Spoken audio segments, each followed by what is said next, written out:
Hello, everyone. Welcome to the final reading of the Harry Potter saga. We are at the very end. This is Harry Potter and the Deathly Hallows Part 2. I am the host, Curtis. I will be playing the roles, of course, again as Professor Snape. I'm playing Filch and Kingsley Shackleblot and doing the scene description as well. We got our Harry Potter bag. We got Travis. We got our Ron Weasley. Jessica is also playing Fred and George Weasley. We got Jade back as Hermione.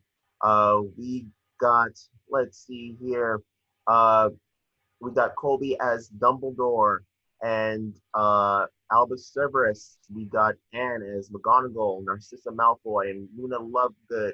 And we got Hunter as Hagrid and James Potter in the Sorting Hat. Marla's back as Bellatrix. We have Andy coming back as Lord Voldemort. And we got Rudy as Remus Lupin and Ollivander. We got Eric back as Lucius Malfoy and Aberforth Dumbledore. We got Logan back as Draco Malfoy, Sirius Black, and Bill Weasley. We have Corey as Ginny and Madam Sprout. We have Jeremy as Arthur Weasley, Dobby, and Seamus. We got Molly as Molly Weasley, Pansy Parkinson, Petunia, and Trelawney. We got Karina as Tonks, and we got Kenzie as Floor, Cho Chang, and Lily Potter. So, with that out of the way, let's not waste any time. Let's get into this. This is Harry Potter and the Deathly Hallows Part 2.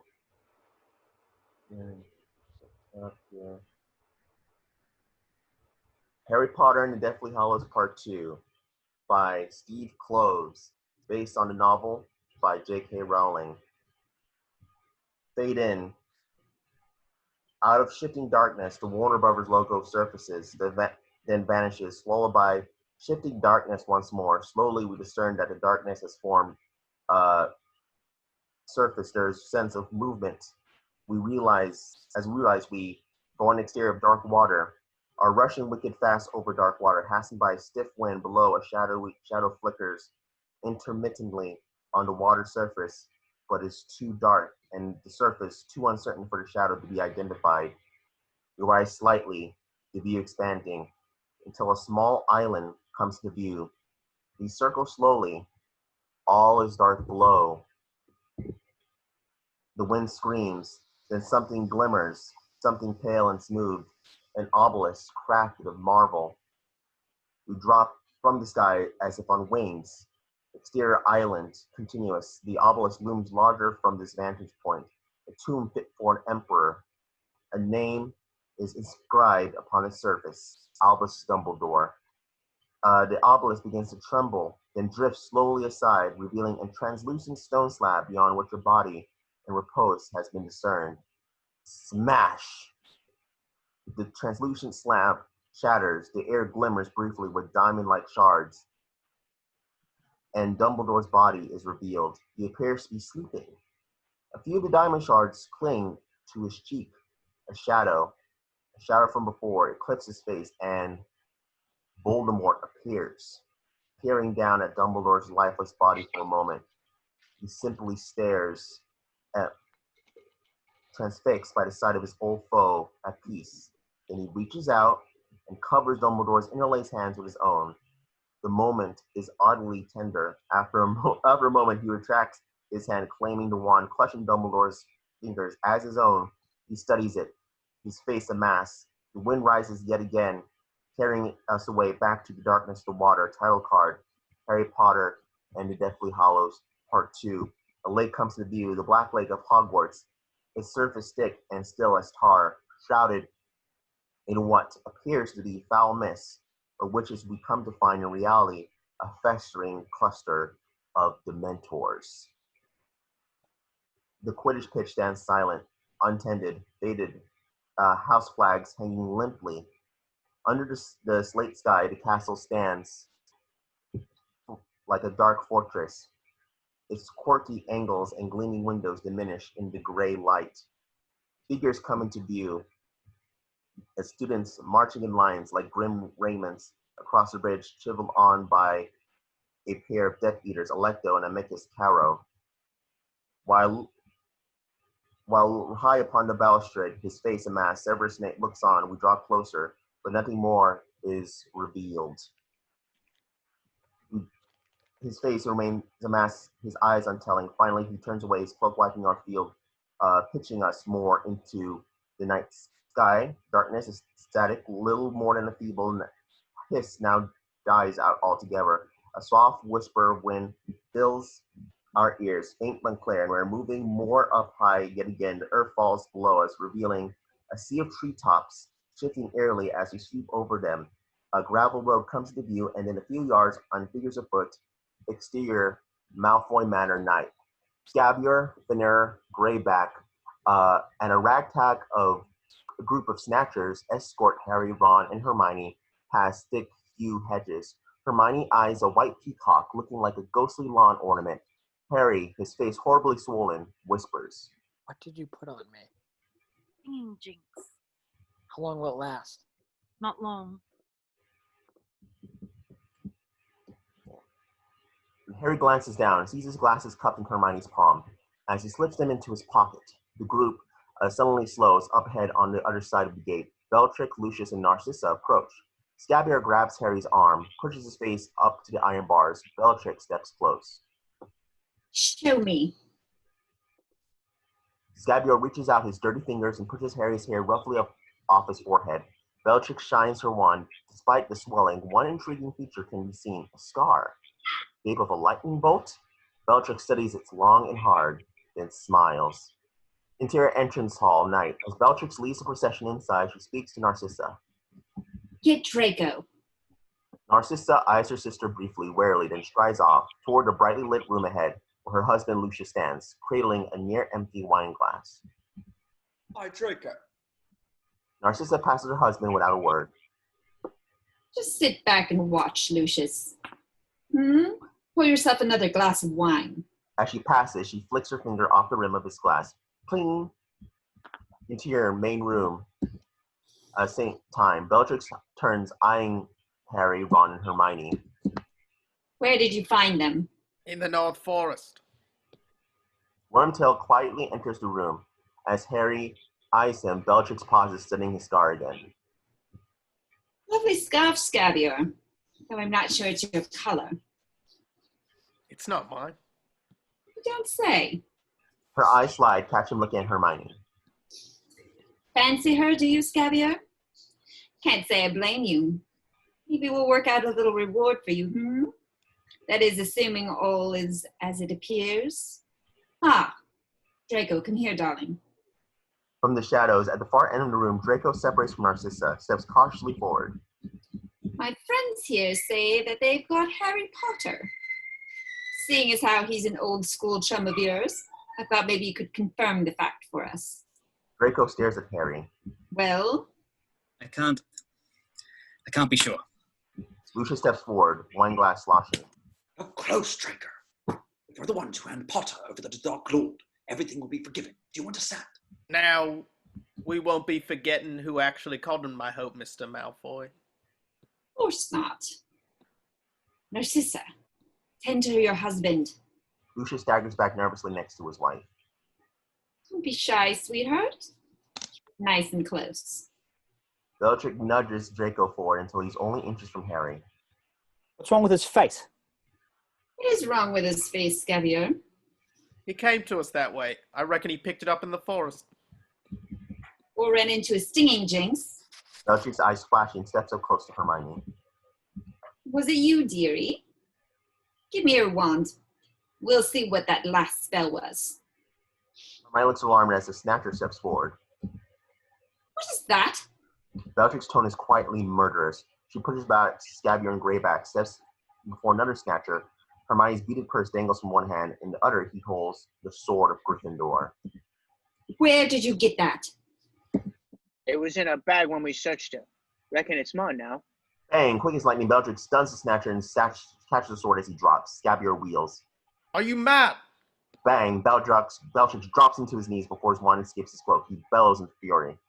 How dare you? Release me, Morton. Bellatrix stares at him, eyes full of fire, then flicks her wand, and he slumps forward, wincing. Go, go! Skyber eyes her resentfully, then exits with Gray back in the others. Bellatrix turns. Wormtail, put these two in the cellar. I want to have a little conversation with this one. Girl to girl. As Wormtail jerks them away, Ron's eyes flash with panic in Hermione. She mouths, "It's okay." Interior cellar, continuous action. Wormtail prods Harry and Ron down to a steep flight of stairs, slams the door. Ron throws himself against it, turns to Harry. Harry, what are we going to do? We can't just leave Hermione alone with her. Ron? Harry? Harry peers in the small shadowy space below, senses movement. No? Bellatrix twirls a silver dagger in her fingers.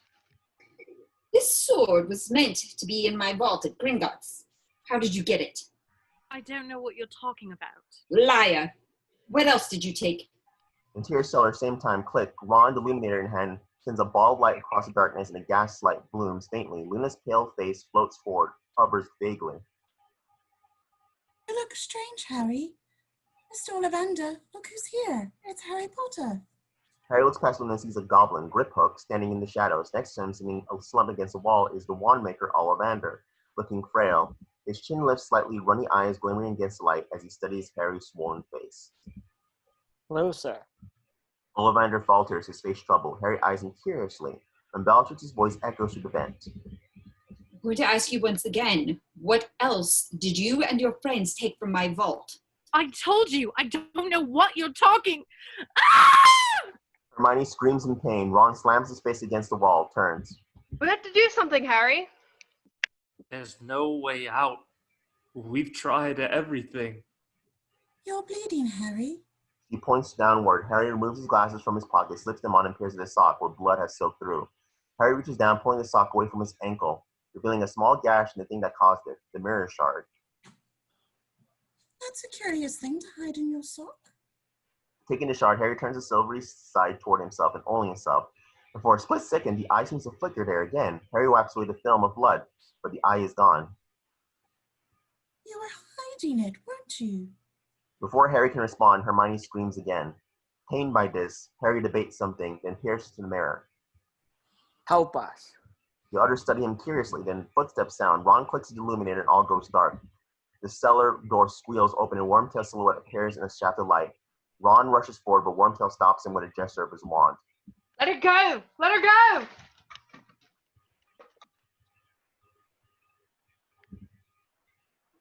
Oh, Colby, I think that's you. I forgot. Oh. Sorry. Where are we at? Oh, shut it! You! Goblin! Come with me! As Griphook mounts the stairs, he turns, eyeing Harry curiously. The Wormtail grabs his arm, slams shut the door. Ron clicks the illuminator again and crack. As light returns, Dobby materializes before them. Dobby, what are you doing here? Dobby has come to rescue Harry Potter, of course. Everyone stares, stunned. Harry stares in similar amazement at the mirror glittering in his palm.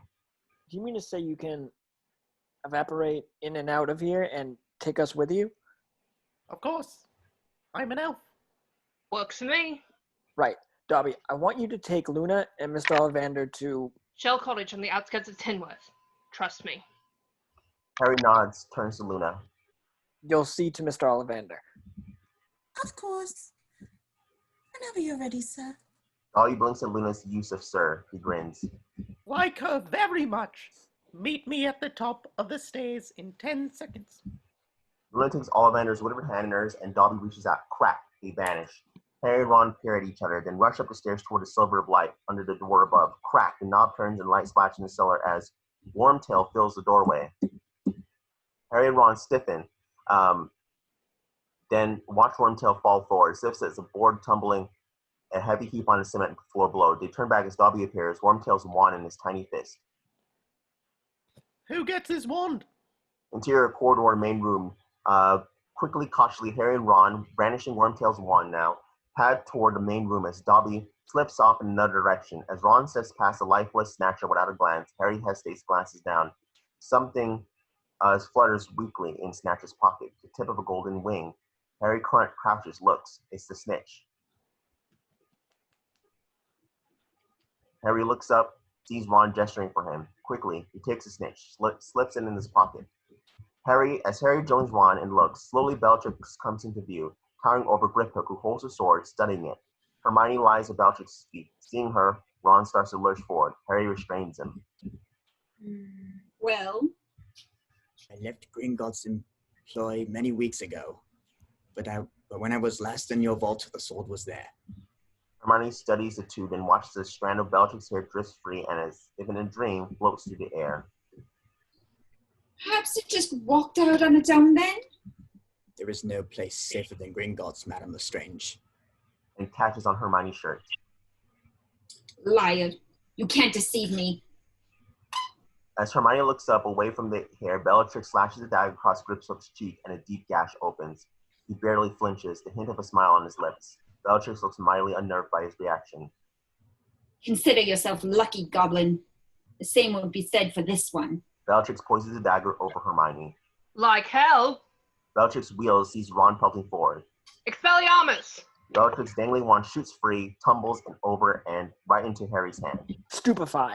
Lucius Malfoy drops instantly, his wine glass shattering and a burgundy bleed on the harp. Narcissa and Draco draw their wands, just of light spray across the room.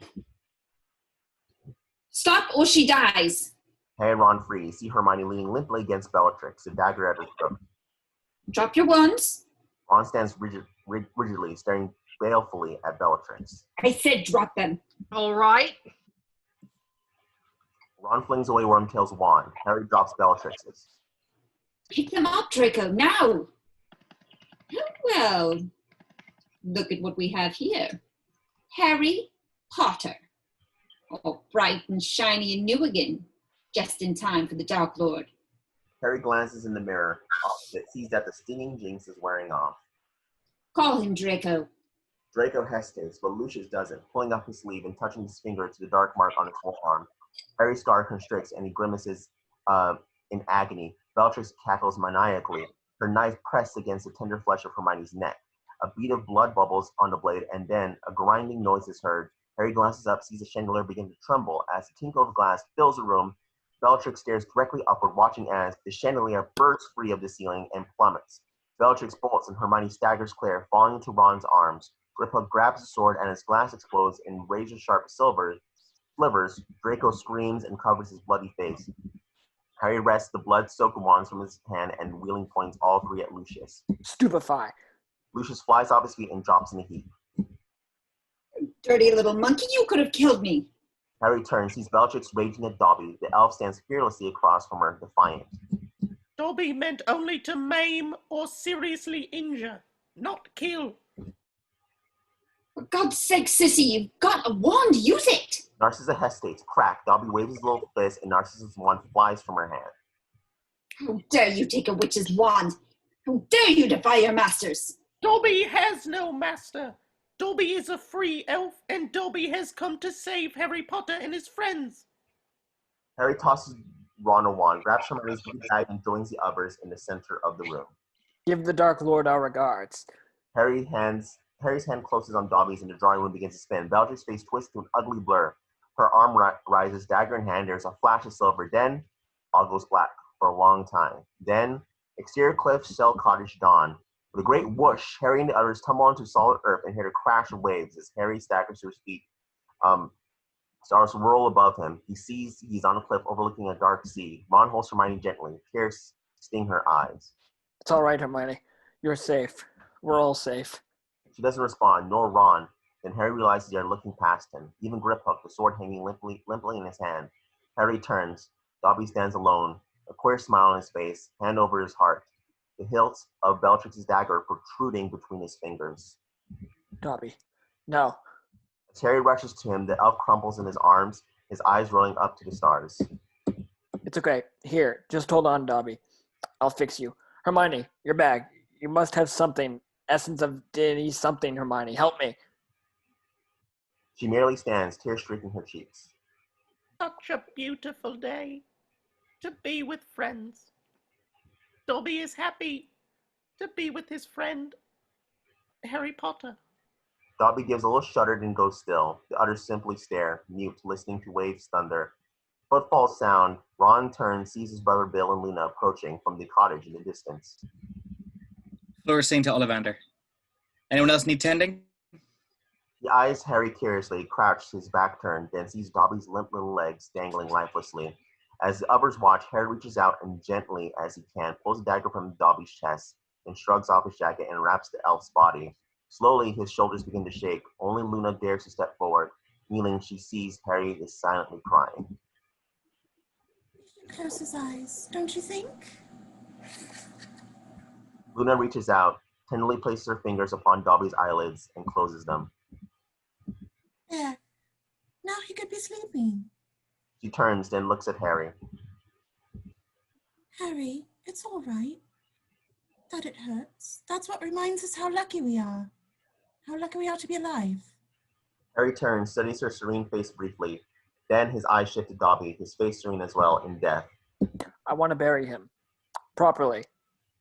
Without magic. Exterior Shell Cottage day. A spade pierces the earth as Harry begins to dig fiercely, obsessed by his task. A moment later, Ron kneels beside him and begins to do the same. And Hermione.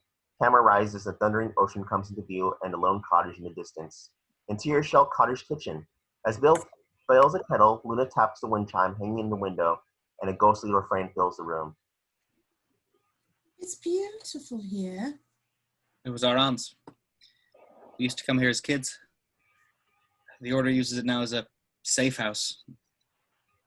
What's left of us, at least. Luna ponders this and taps the chime again. Muggles think bees keep evil away. But they're wrong. Bill studies her curiously. Then Harry appears in the doorway with Ron and Hermione. I need to talk to the goblin. Interior Shell Cottage bedroom.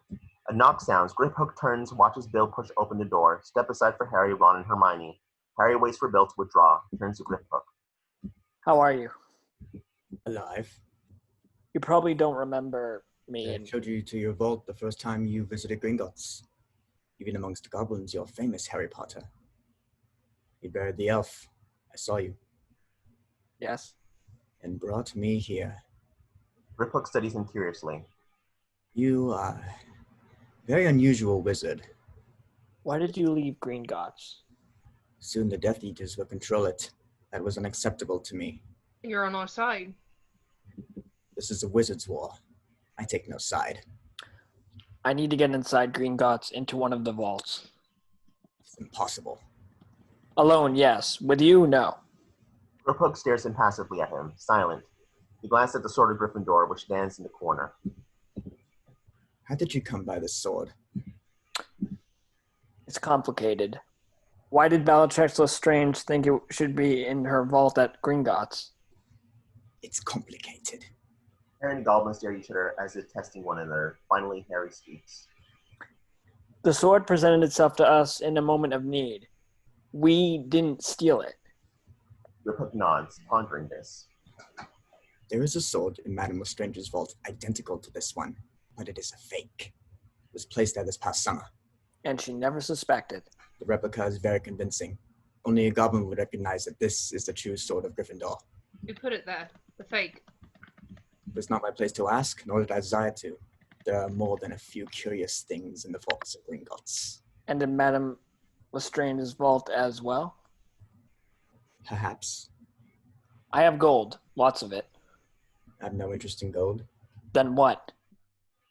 The goblin twists in the curl at his chin. Then his eyes drift once again to the sword. Harry starts to respond, but the goblin cuts him off with a finality. That is my price. All right. Ron and Hermione look shocked. Have your word, Harry Potter, that you'll give me the sword of Gryffindor if I help you? Griphook extends his hand. Harry reaches out, takes it. Exterior Shell Cottage hallway. The trio walk. Hermione whispers. Harry, are you thinking there's a Horcrux in Bellatrix's vault? She was terrified when she thought we'd be in there. She kept asking you what else we'd taken. I'd bet anything there's a Horcrux there. If we find it, we can kill it. And if we kill it, we're one step closer to killing him. And if we find one, how are we supposed to destroy it if we've given Griphook the sword? I'm still working on that part. Fleur exits the room ahead. a half-empty bowl in hand. Seeing Harry, she stops effectively, barring the door. He's too weak. Harry stares at her, resolved. Fleur steps aside. Interior Shell Cottage, bedroom 1. Ollivander rolls his sunken eyes toward the trio as they enter, attempts an evil smile.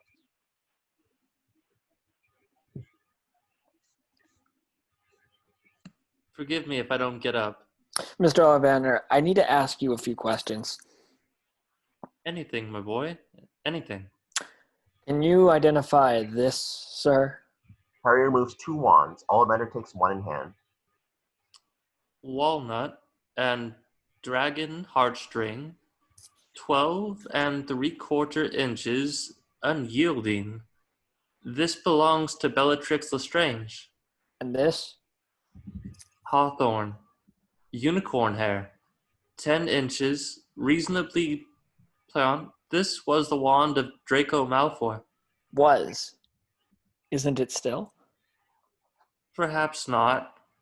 If you want it from him, I sense its allegiance has changed. You talk about wands like they got feelings, can think. The wand chooses the wizard, Mr. Potter. That much has always been clear to those of us who have studied wand lore. Harry nods, pondering the wand that Ollivander returns to him, then speaks. Who do you know about the Deathly Hallows, sir? Ollivander eyes Harry with surprise and a hint of fear. There are rumored to be 3. The Elder Wand, the Resurrection Stone, and the Invisibility Cloak. It is said that to possess them all is to make oneself the master of death. But few truly believe such objects exist. But you, sir, do you believe they exist? I see no reason to put stock in an old wives' tale. You're lying. You know one exists, and you told him about it. You told him about the Elder Wand and where to go looking for it. He tortured me. Besides, I conveyed only rumors. There's no guarantee he will find it. He's found it, sir. Ollivander blinks, ashen, stunned. That's all, sir. We'll leave you to get some rest now. The trio begins to exit. He's after you, Mr. Potter. If it's true, what you say, that he has the Elder Wand, I'm afraid you really don't stand a chance. Then I guess I'll just have to kill him before he finds me, sir. Interior Shell Cottage parlor, a fire crackles. Harry toys with the snitch Dumbledore bequeathed him. You sure it's hers? Harry looks up, sees Ron turning a strand of hair into firelight. Positive. Harry turns to the 2 wands on the table, the ones he showed Ollivander, and extends the longest to Hermione. I reckon you should take this then. Can't I use the other? Good Ollivander, it's Harry's now. But I hate that thing. That's the one that killed Sirius. How can I hold it and not feel? If I could hold it, you can.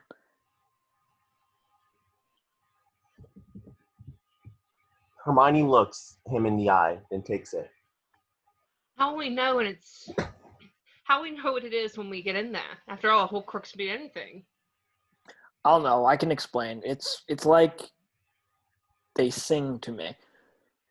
Hermione and Ron exchange a troubled glance. That's a bit scary. It is, Harry. Did Dumbledore ever say anything to you? Something that might explain why? No, I just know when one's near.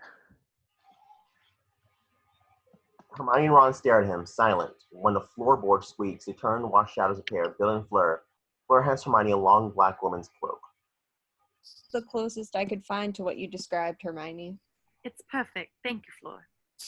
Fleur lays the cloak in Hermione's hands and sits back next to Bill, who studies the trio. You're leaving, aren't you? In the morning. And Griphook? He'll be leaving too. Bill nods, staring off briefly, then... Listen, I don't know what you're up to, but I know goblins.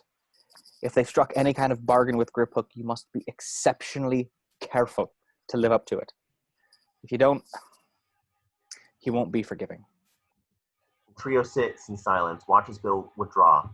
Harry glances down at his palm again at the snitch. Sierra Cliff morning. As the ocean crashes, Harry crouches by Dobby's fresh grave, which now bears a simple stone. Here lies Dobby, a free elf. Harry ponders the mirror shard, turning it from sky to sea when The sky has lost a star. Luna's image skitters across the mirror's surface, and Harry looks up, finds her standing there clutching a small traveling bag, staring at Dobby's stone. My father used to say that when a child died. She looks up, smiles. Funny how Mr. Dobby knew exactly where to find us. Yeah, funny. Listen, Luna, about your father. I don't want you to think I know you understand why my father did what he did, Harry. That's why we don't need to talk about it. She continues to smile. Harry eyes the traveling bag. Hogwarts. She nods, looks to the sea. It's not the place you left, it's not the same. Neither am I. She gives a little wave, still bearing the trace of a smile, then disapparates and is gone. Always good value. I'll miss her. Harry turns to Ron standing nearby. He has brown hair. What do you think? Wouldn't to know if I didn't know you. Wouldn't know if I didn't know you. Ron studies the mirror as Harry turns it over in his palm. You want to tell me what that is? Sirius gave it to me. He had a matching piece. He said if I ever needed him, all I had to do was look into it. You mean he could see you? Something like that. I don't know. He died before I ever got to use it. The thing is, Go on. You'll think I'm mental, but more than once when I've looked into it, I think I've seen Dumbledore. Ron reacts, Harry's eyes shift. Bellatrix Lestrange and Griphook clutching the sword approach from the cottage. Bloody hell. That's a sight. Well, how do I look? Hideous. Oh dear, I missed a spot, didn't I? Hold still. Hermione points her wand tip over the bit of ginger pushing through the brown of Ron's hair. Couldn't do anything about that bit in the back that's always flipping up, could you? Dead annoying. Hermione casts Bellatrix's malevolent gaze upon him. Never mind, I'm good. That is you in there, isn't it? Harry eyes Griphook, who is studying the sword. You can give that to Hermione to hold. All right, Griphook? Hermione extends the beaded bag. Griphook's eyes Harry and then grudgingly lets the sword drop within. Harry, Ron, Hermione, and Griphook stand in the tight circle as Griphook hands join the others. Whoosh! They vanish.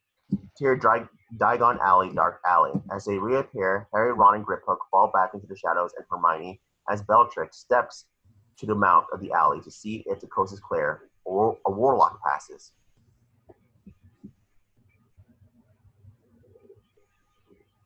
Madame Lestrange? Good morning. The warlock eyes her oddly, then continues on. As Hermione retreats back into the alley, Griphook emerges from the shadows, his voice harsh and mocking. Good morning. Good morning. You're Bellatrix Lestrange, not some dewy-eyed schoolgirl. Hey, easy. She gives us away, and we might as well use that sword to slit our own throats. Understand? He's right. I was being stupid. Harry pulls an invisibility cloak from his coat, tosses it to Ron. Come on, let's do it. A gust of wind blows, and we shift to a fading poster of Harry flapping on the brick wall, bearing the caption, Undesirable Number 1. On the wall in shadow, we see Griphook clamber onto Harry's back. As Ron pitches a cloak over them, they vanish. Exterior Gringotts, day. White towering Hermione and Ron mount the steps, enter.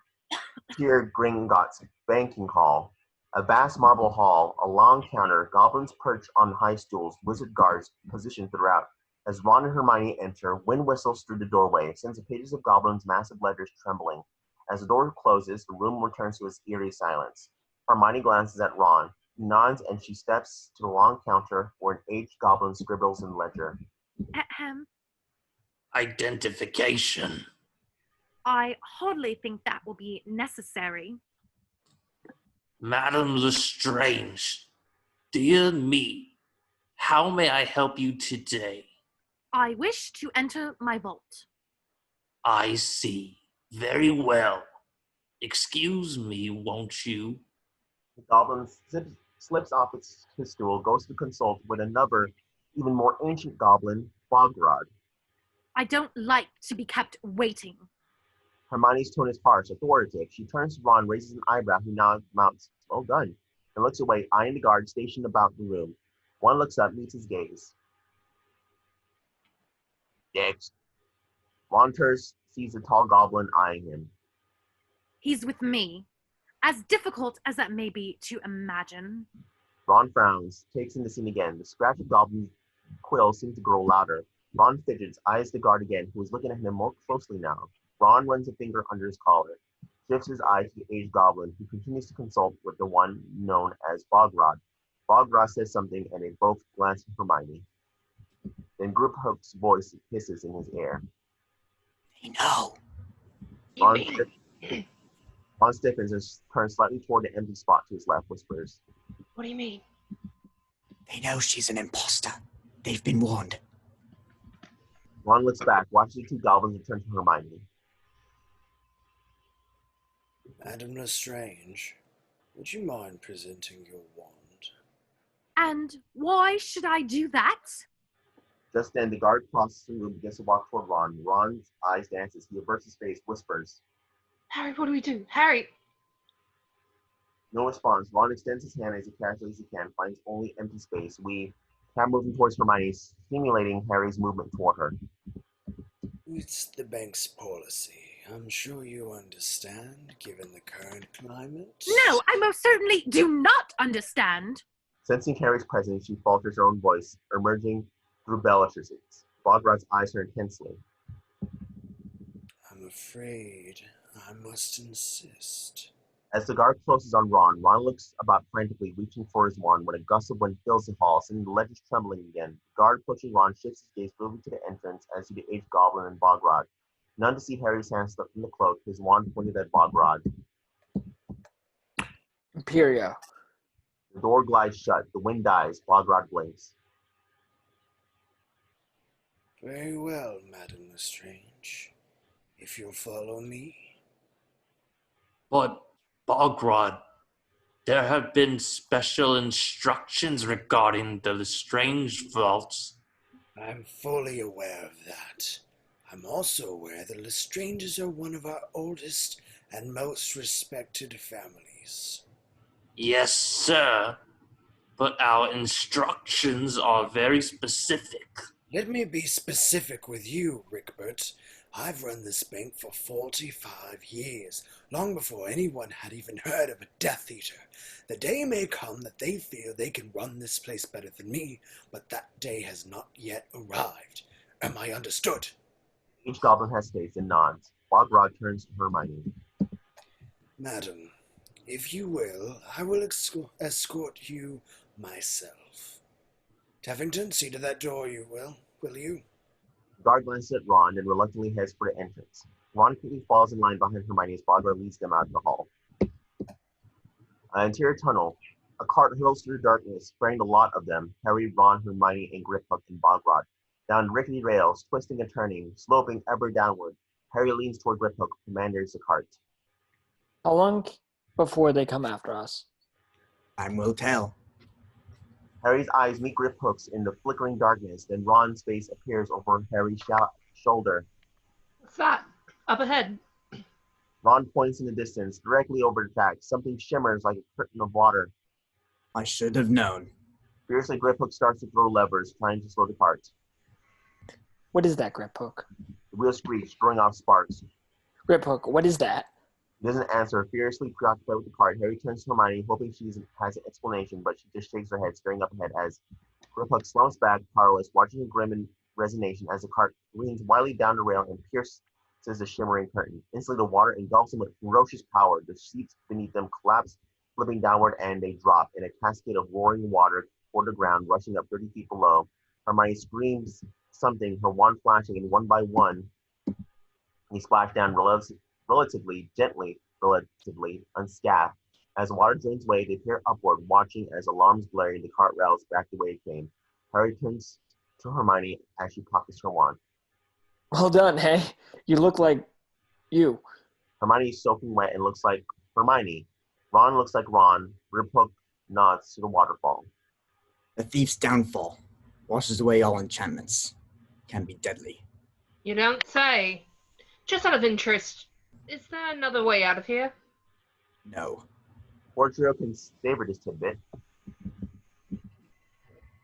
What the devil are you all doing down here?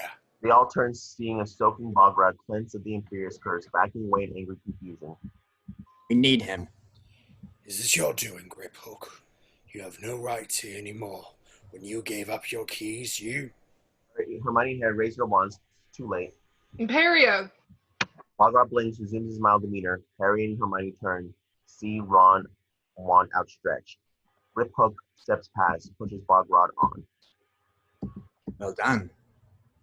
The trio watch the goblins go, exchange a glance, unnerved, just then a moan is heard, deep and unsettling, coming from down the tunnel. Ron cocks his ear in disbelief. No, it's not possible. Interior outside Lestrange's vault, day. Ron appears first, trailed by Harry and Hermione, and finds Bogrod standing placidly by himself. As Harry and Hermione hang back, Ron moves forward slowly, squinting. Something massive shifts heavily. Canes clink. He looks. A giant dragon, tethered to the ground, bars access to a deep vault. His scales are pale and flaky, his eyes milky. Bloody hell. That's a Welsh green. It looks like it's been down here forever. Hinges squeal sharply, and they jump. Watch Griphook in the shadows take something from a wooden box on the wall. An odd-looking metal instrument. As he steps into the light, he tosses it to Hermione. She glances from it to Griphook, sees him eyeing her with a strange intensity. Go on. She looks unsure, then gives it a shake. A shrill ringing echoes off the rocky passage, eerie and unpleasant. The dragon rears back instantly, howling in fear. Then, as the ringing subsides, settles, Ron nods knowingly. It's been trained to expect pain when it hears the noise. Hermione's eyes flash to Ron, then to the scars in the dragon's face and neck. That's barbaric. Well, she hands the instrument back horrified. Griphook takes it unmoved. We'll only have a few seconds. In other words, there'll be no do-overs. Understood? The trio eye the dragon, nod. Ready, Bogrod? Oh, yes. Of course. Bogrod holds up his hand, waggles it. Griphook nods, eyes the dragon, its eyes glimmer angrily. Griphook raises the instrument and shakes it. The cacophony is murderous. Harry, Ron, and Hermione grimace. The dragon roars hoarsely, then slowly retreats. Bogrod strides forward, blissfully ignoring the dragon's bobbing head and presses his hand to the vault's door. It melts. Interior Lestrange vault. All rush inside. In the ensuing silence, the dragon spits fire just as the vault reseals itself, and all goes dark. Lumos. A trio of wand tips bloom, illuminate a huge vault swimming in glittering treasure and eerie artifacts. Blimey. Look. Hermione crosses what appears to be the sword of Gryffindor. No wonder Bellatrix thought it was real. Harry pays no attention, having drifted away from the others, playing his wand light over the glittering walls. The others notice and go silent. Watching, Griphook eyes Harry with particular curiosity. Finally, Ron speaks. Did you hear Harry? Can you feel anything? Harry doesn't respond. His wand light continuing to travel over the small treasures above. Gradually, a hum rises in his ears, and he closes his eyes. As Hermione watches, transfixed, the camera travels down her arm to her hand, which dangles nearly a quarter-inch from the lip of a silver bowl perched to the edge of the table beside her.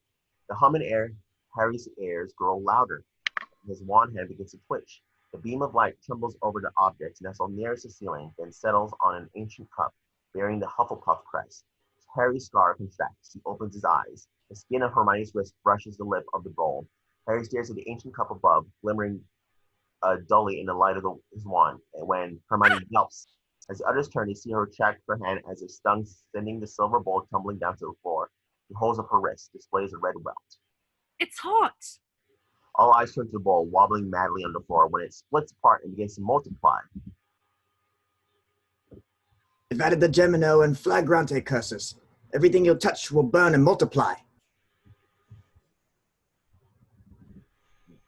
The multiplying bowls skitter across the floor and flip into the air as one caroms off Ron's shoes. It bursts into 20 more. Ron, your foot! It's smoking as Ron stamps the ground. Harry is tipping a towering step of galleons to the floor, where they multiply like cockroaches. Instantly, the room is a riot of multiplying white-hot metal. You'll be crushed! Hurry! Harry points his wand once again up at the small cup near the ceiling. That's it, up there. How are we going to reach it? Give me the sword, the real one. Hermione reaches into her beaded bag, tosses it to Harry, who catches it hit by the hilt. Griphook's eyes glitter greedily at the sight of it. Instantly, Harry begins to scale the multiplying mountain of objects, climbing towards the cup. As the surface shifts beneath his feet, he moves upward, beads of sweat trailing over his forehead. Suddenly, halfway up, he slips, and instinctively, to keep from falling, he reaches out and plants the flesh of his palm against a shifting slope. Instantly, objects explode forth, multiplying crazily and cascading down onto Ron, Hermione, and Griphook in a small avalanche. Keep going! Harry climbs faster, the sound of deafening objects clanging off one another until finally he stops just shy of the ceiling. Reaching out, he extends his arm further and further still and slips the sword's tip through the cup's handle. As it shimmies down the blade, a scream rises. Harry looks down, sees a terrified Bogrod pinned against the door, watching his Griphook sinks beneath the rising tide. Ron dashes forward, grabs Griphook's fingers as he's about to go under, and yanks the blistered goblin free. Harry, behind you! Harry turns and sees the swelling mountain as reached the ceiling, and with nowhere else to go, is about to spill itself down upon him. Turning back, Harry leaps. He plummets feet first, soaring through the air, then crashes down on the swelling treasure. The sword and the cup fly free. Cup. Harry dives into the scalding treasure, hand outstretched, and catches it. Instantly, dozens of Hufflepuff cups burst from his fist, but he holds tight to the original, grimacing in pain.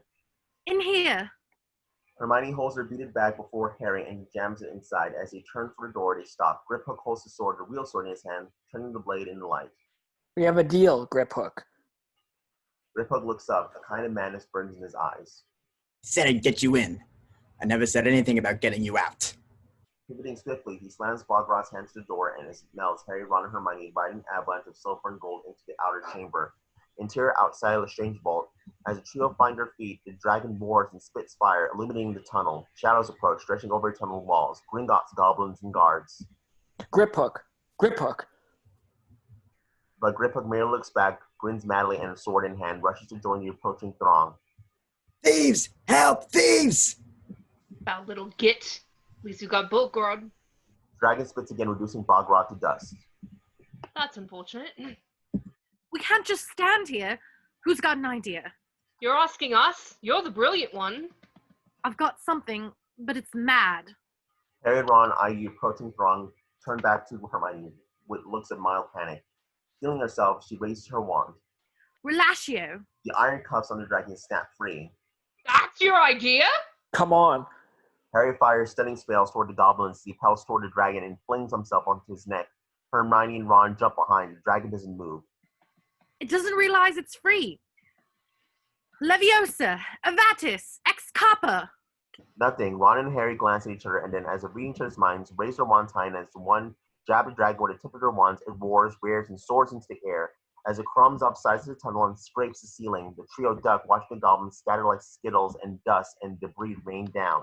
Harry looks back, sees the dragon's spiked tail thrashing, the tunnel caving.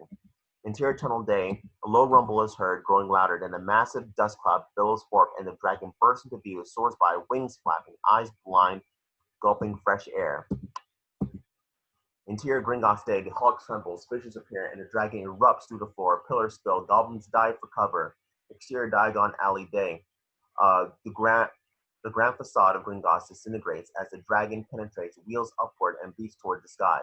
Over London, the dragon soars over London, shooting scales and debris as the dust-ridden trio hunker low to cool breeze, waving their blistered skin. Ron bellows in delight. That was brilliant! Brilliant! Ron looks down, realizes he's on a dragon, several hundred feet in the air. Goes a bit green. Oh, bloody hell. Interior Gringotts banqueting hall. Dust still hangs in the air. Those goblins that survive straggle over the rubble, and the occasional dead colleague toward the exits. Among them, familiar figure emerges, Griphook. Clutching the sword of Gryffindor, he bumps past his dazed reverend, taking an agitated glance over his shoulder, and he hurries on before turning back around, and coming to dead halt before a Death Eater, who raises his wand and points it directly between Griphook's eye. Exterior over countryside, the sun is dropped. Below, the dragon's giant shadow passes over a patch of brown and green. Over the mountains and lakes, the trio shiver as they cling to the dragon. Harry slides a few inches. He peers up past the beast's head. We're dropping. The dragon circles lower and lower. A lake shimmers. I say we jump. When? Oh, sorry. Now. Exterior lake. They drop like stones in the water. Below the surface, continuous action. Late. Harry spears through feet first and we intercut. Interior Malfoy Manor. Voldemort in a range, wand slashing the air as he murders goblins and guards, their bodies falling as, below the surface, Harry's body twists, feet kicking for surface as Malfoy Manor continues. Nagini slithers through the falling body, smearing the tile floor with red as the aged goblin coughs blood and licks surface. Harry bobs to the surface, coughing up water in his face, steams. Interior Malfoy Manor. Blood runs into the eyes of the guard who had stalked Ron at Gringotts. Lucius, Narcissa, and Draco survey the carnage in stunned silence while Bellatrix, lips parted, eyes narrowed, watches a winding pool of blood encircle his boot. Voldemort, Elder One, clutching his bony hand, speaks in parcel tongue to Nagini. Boy has discovered our secret, Nagini. We must find out just how much he knows. And we must return to our hiding places to see if the others are safe. A rapid succession of image flash. Dumbledore's desk drawer sliding open, revealing Tom Riddle's diary, and a ring with a black stone, the underground lake, an old woman, Hepzibah Smith in a parlor, her teeth black with age, opening a box to reveal Helga Hufflepuff's cup, Hogwarts Castle, the face of a beautiful, sad-eyed woman, Helena Ravenclaw, standing with her equally beautiful mother, Rowena Ravenclaw, the Lestrange's vault at Gringotts, a tarnished tiara, a filigreed Ravenclaw eagle, among the crown's details, Harry himself staring straight into camera, eyes dark, the surface of his skin trembling like water, Nagini, fangs flashing. And you, my friend, must stay close. As the great snake wends its way around Voldemort's feet, we see a bloody hand gripping the sword of Gryffindor. His grip hook, eyes blank, body still, as we watch the sword slowly vanishes. Exterior lake surface. Harry's face ashen, shivers as he watches the dragon 50 feet up, swoop down, slip some water, and fly on seconds later. Ron and Hermione break the surface. Exterior shore lake. The trio crashes through the water to the shore. He knows. Ron and Hermione, both dripping wet, eye Harry. His chest heaves from the swim to ashore. You know who. He knows we broke into Gringotts. He knows what we took. He knows we're hunting Horcruxes. Who is it you... I saw him. You let him in? Harry, you can't do that. I can't always help it, Hermione. Maybe I can. I don't know. Hermione, what did you see? He's angry, but he's scared too. He's going to make sure the other Horcruxes are safe. What happens when he finds out 4 are gone? I reckon he'll do anything to stop us from finding the rest. There's more. One of them's at Hogwarts. What? You saw it? I saw the castle and Rowena Ravenclaw. I think it must have something to do with her. We have to go there now. Tonight? But we have to plan. We have to figure out what. Honestly, Hermione, when we have any of our plans actually worked. We plan, we get there, and all hell breaks loose. Brady's right. One problem. Snape's headmaster now. We can't just walk in the front door. We'll go to Hogsmeade. To Honeyduke's, take the secret passage in the cellar. Harry looks off, then over the lake in the direction the dragon flew off. There's something wrong with him in the past. I couldn't always follow his thoughts. Now everything feels disconnected. Maybe it's because of the Horcruxes. Maybe he's growing weaker. Maybe he's dying. No, it's more like he's wounded. If anything, he feels more dangerous.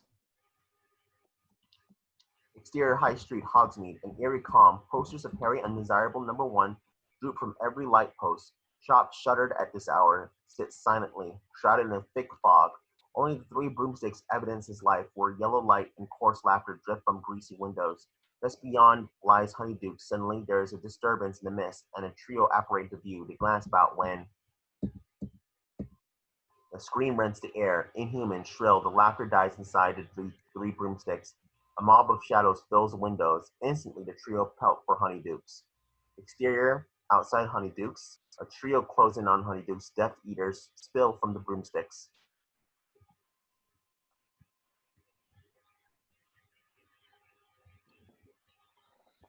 Sorry. We're on page 43, right? 44. 44. Oh, shoot.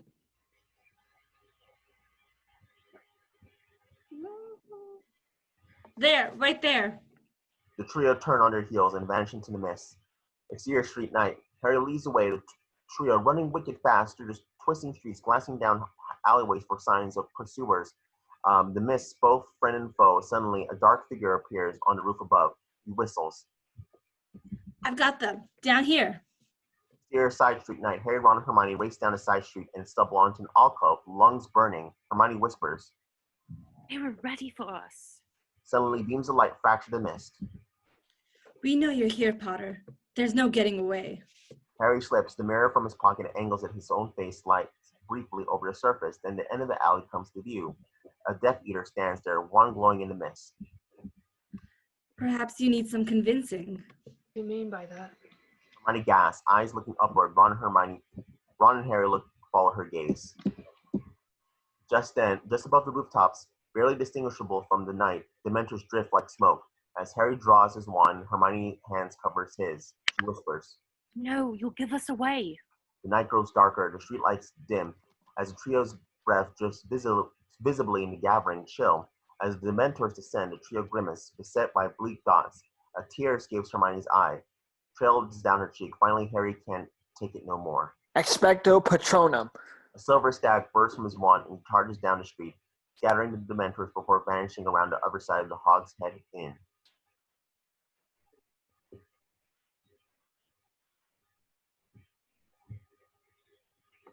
It's him, he's down there. Footsteps clatter on the cobblestones. Harry, Ron, and Hermione glance desperately about when suddenly, bolts grind, hinges squall, and the door opens. A cat slithers out, and a man, Aberforth, appears in silhouette, a profile familiar. In here, Potter. Interior Hog's Head Inn, night. Harry, Ron, and Hermione slip quickly past the man and inside. He gestures toward a rickety wooden staircase, brings a finger to his lips. Shh. Here's sitting room. Harry enters a room with a threadbare carpet and a small fireplace above which hangs a large oil painting of a blonde girl with a sweet but vacant stare. He steps to a grimy window and peers down the street, where half a dozen Death Eaters glance about in confusion. Just then, Hermione and Ron enter the room. Did you get a look at him? For a second, I thought it was... I know. Hearing this, Harry slips the mirror in his pocket.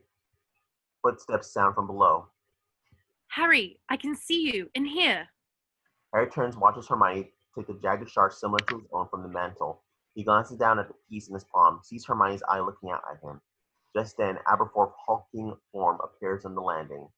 You bloody fools! What are you thinking coming here? Do you have any idea how dangerous it is? You're Aberforth. Room grows quiet. The man turns, eyes Harry. Dumbledore's brother. It's you. I've been seen here. It's you who sent Dobby. Harry holds up his shard. Aberforth eyes it briefly. Where have you left him? He's dead. Sorry to hear it. I like that elf. How'd you come by it? Harry nods to the shard in Hermione's hand. Mundungus Fletcher, about a year ago.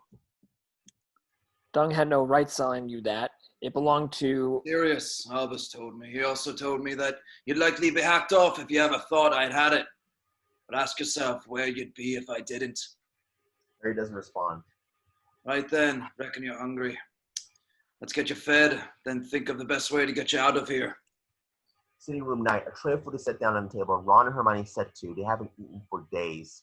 Aberforth pours himself a glass of mead, not his first. You hear much from the others? From the Order? The order's finished.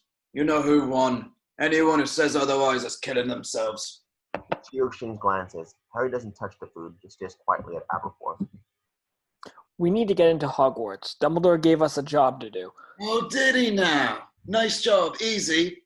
An awkward silence, attention heavy. We've been hunting Horcruxes. We think the last one's in the school, but we'll need your help getting in.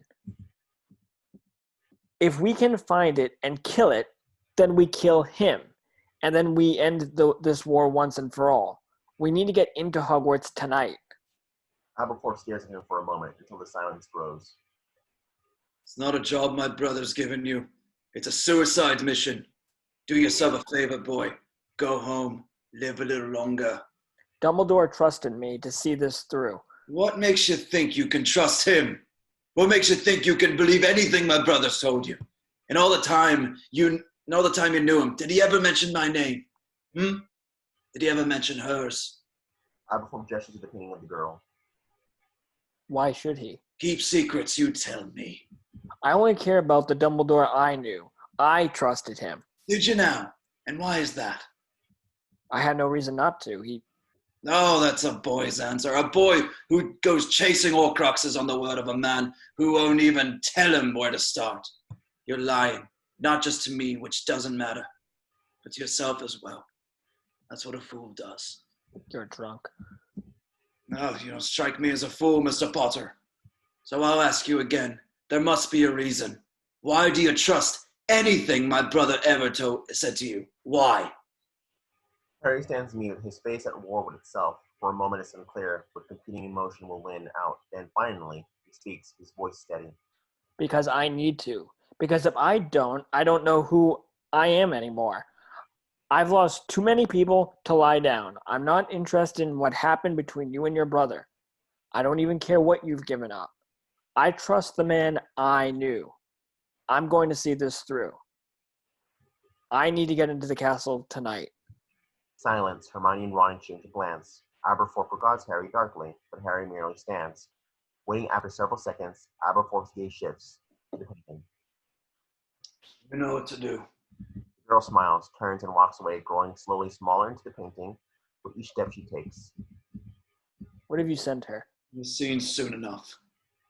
It's Ariana, isn't it? Come on, Harry. Sorry. That's Ariana, isn't it? Your sister? She's beautiful. She'll always be beautiful. Ron and Harry glance at each other, confused. She died very young, didn't she? This hangs. My brother sacrificed many things, Mr. Potter. In his journey to find power, including her. She was devoted to him. He gave her everything but time. Aberforth looks at the empty frame. Mr. Dumbledore, thank you. Aberforth stares hard at Hermione, nods, curtly exits. As he disappears, Ron looks to Hermione to explain her thank you. Did save our lives twice. Kept an eye on us in that mirror. That doesn't seem like someone who's given up, does it? Ron and Harry exchange a glance, eye the empty doorway. She's coming back, and she's got someone with her. Just then the painting blooms faintly, and Ariana emerges from deep within the dark canvas. Who's that with her? Bloody hell. As Ariana draws closer, the limping figure beside her comes clear. Neville. I knew you'd come. I told them all. Harry Potter never abandoned Hogwarts. Neville. The gilded frame swings open, revealing in actuality what the painting had replicated. Harry pelts forward. Interior patches continuous into the passageway as Neville comes into the light, drifting from sitting room, long hair, gashed face, swollen eye, clothes ripped and torn. Neville, you look... Like hell, I reckon. This is nothing. Seamus is worse. You'll see. Hermione, Ron! Neville embraces them, then turns to Aberforth. Hey, Ab. There might be a couple more people on the way. The trio turns, sees Aberforth standing in the doorway, watching Ariana drift back into the canvas. Neville turns to Harry, Ron, and Hermione. Smiles again. Well, ready? Interior passage. Night. Neville leads the others down the passage. I don't remember this being on the Marauders map. Now it's because it never existed till now. The 7 secret passages were sealed off before the start of the year. This is the only way in or out now. The grounds are crawling with Death Eaters and Dementors. How bad is it, Neville? With Snape as headmaster? Hardly ever see him. It's the Carrows you have to watch out for. The Carrows? Brother and sister. They're in charge of discipline, like punishment. The Carrows. Neville points to a gash in his face. They did that to you? But why? Today's dark arts lesson had us practicing the Cruciatus curse on first years. I refused. Hogwarts has changed. The others look shocked. Neville grins. Oh, come on. Don't be grim. We're all used to it by now. And the thing is, it helps when people stand up. It gives everyone hope. You used to notice that when you did it, Harry. Come on, we're almost there. The trio exchange glances, follow Neville. Interior passage, new angle. Neville leads them to a short flight of stone, steps to a door, pauses, looks back, whispers. Let's have a bit of fun, shall we? Hey, listen up, you lot. I brought you a surprise. Oh, not any more of Aberforth's cooking, I hope. But a surprise, be surprised if we could digest it. It. Neville looks back, jerks his head toward the open door. Harry, Ron, and Hermione step forward, duck through, and into your room of requirement. Emerge into a large room that looks like a sumptuous treehouse. Faces turn, blink, utter silence, then Blimey! voices explode. Madness ensues as a trio is solo up in a scrum of backslaps and handshakes. Many familiar faces are present. Luna, Dean Thomas, Cho Chang, Lavender Brown. Neville leans down, whispers to Nigel, get the word out to Remus and the others that Harry's back. Nigel nods, scrambles over to a battered wizard wireless as it crackles to life. He leans close, speaks. River DA calling, do you read? We have a new weather report. Lightning has struck. I repeat, lightning has struck. Okay, stand down. Let's not kill them before you know who gets the chance. Right then. What's the plan, Harry? Harry gazed out over expectant faces in the room, knowing the hollow eyes and broken bodies and desperate, almost palpable desire for hope. For a moment, he seems lost, awed by the sacrifice his friends have made, much of it for him. Finally, he speaks. Okay, there's something we need to find, something hidden here in the castle. It could help us defeat you-know-who. What is it? We don't know. Where is it? Don't know that either. A confused murmur fills the room. I realize it's not much to go on. That's nothing to go on. Harry falters and his eyes gaze upon the Ravenclaw banner hanging across the room, bearing the symbol of an eagle. He studies it at a notion forming. I think it might have something to do with Ravenclaw. It would be small, easy to conceal, valuable. Any ideas? He looks up. For a moment, there's no response. Then? There's Rowena Ravenclaw's lost diadem. Bloody hell, here we go. The lost diadem of Rowena Ravenclaw? Hasn't anyone ever heard of it? It's quite famous. Yes, but Luna, it's lost. For centuries now. There's not a person alive today who's seen it. Fellow Ravenclaws nod. Ron frowns. Excuse me, but would someone tell me, what's a bloody diadem? It's a kind of crown, you know, like a tiara. As she says this, Harry frowns, trying to think if he's seen such a thing in the castle. Ravenclaw's was rumored to have magical properties to enhance the wisdom of the wearer. Just then, quick footsteps are heard, and a girl appears atop this far staircase. She stops, staring at Harry. Ginny. Harry. Hey there. Ron smiles, about to speak, then notices Ginny's eyes have not left Harry. He frowns, speaks to Hermione.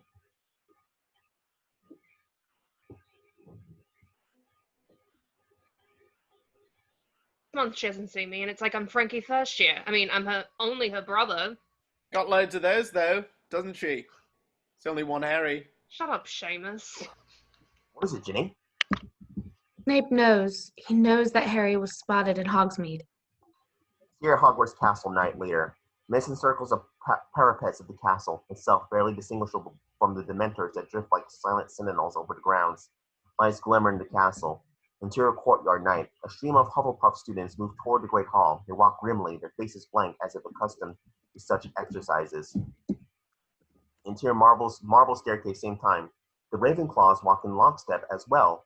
One tiny girl, Maisie Reynolds, stands out, walking alongside Luna, her bearing more defined and defeated. The Death Eater, chivying them along, eyes her cruelly.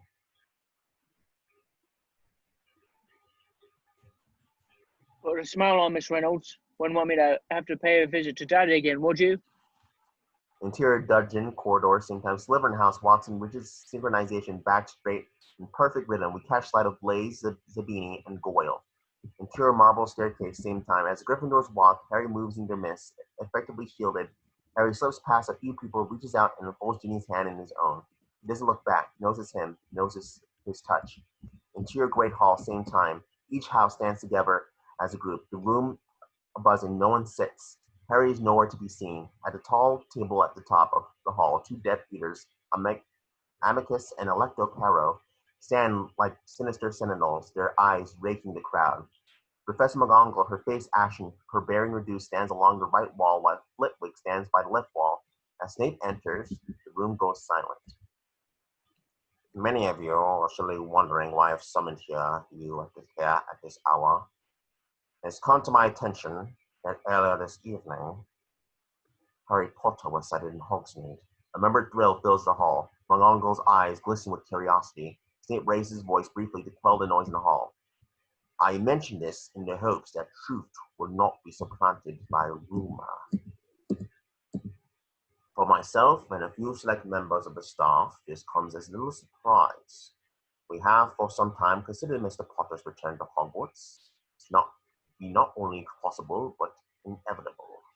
Consequently, in the past several months, and under my specific direction, exhaustive defensive strategies have been employed to defeat any attempt Mr. Potter might make to breach these walls.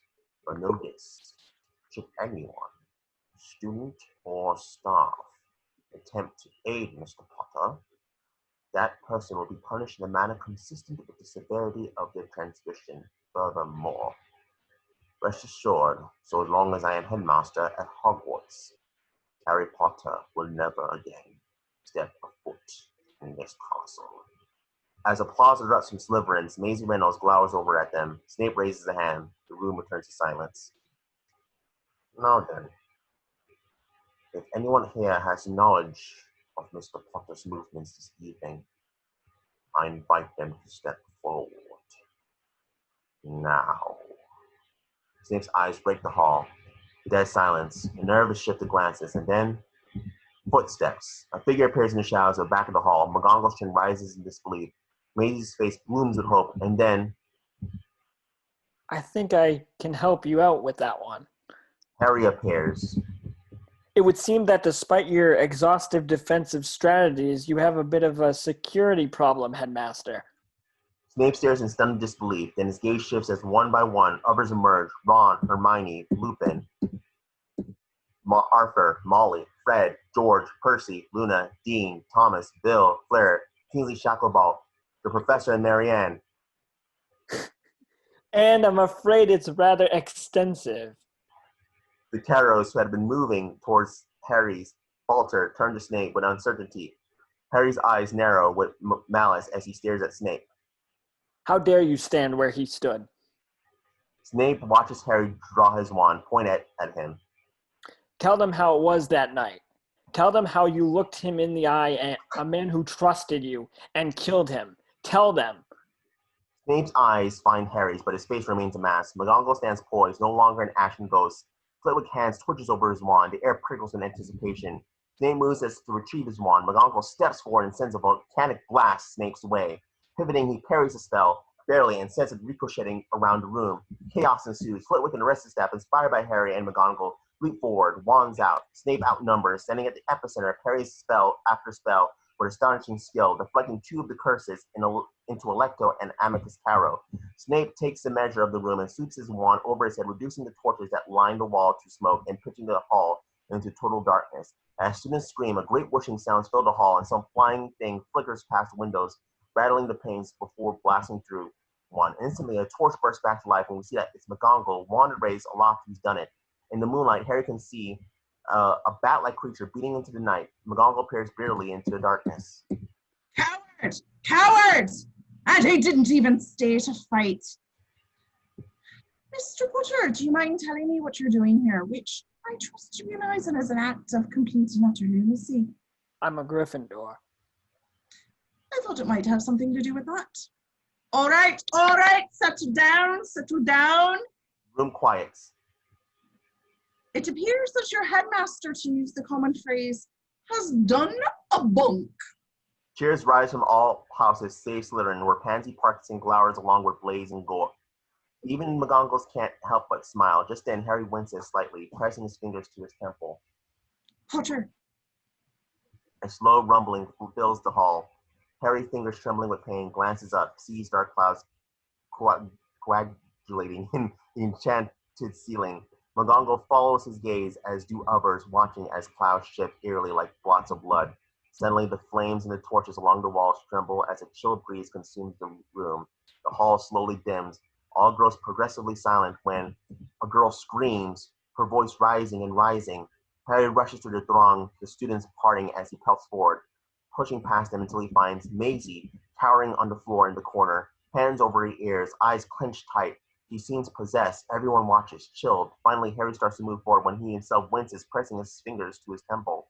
Another person screams somewhere in the hall, then another. Harry glances about him at the circle of faces in the vicinity. All are mirror image of Maisie now, grimacing in pain. Harry stares, confused, stricken with pain, when a voice blooms in his head like a deathly whisper. I know that many of you have wanted to fight. Some of you may even think that to fight is wise, but this is folly. We weave through the room, taking faces, listening in mute misery as Voldemort speaks. Ginny, Hermione, Ron, Fred, George, Seamus, on and on. I wish you no harm. I have great respect for the students of Hogwarts. I was once one myself, after all. I ask for but one thing, and if granted, no magical blood shall be spilt. For a moment they stand, hung in silence. Give me Harry Potter. Do this, and none shall be harmed. Give me Harry Potter, and I shall leave Hogwarts untouched. Give me Harry Potter, and you will be rewarded. You have 1 hour. With that, the whisper recedes, and those in the hall slowly surface back into the prickling ambience of the here and now. Above them, the clouds evaporate in an enchanted ceiling, and then, like iron filings flaking to the surface of a magnet, every eye finds Harry. For a moment, silence. Then Pansy Parkinson jabs her finger at Harry. But he's there. Potter's there. Somebody grab him.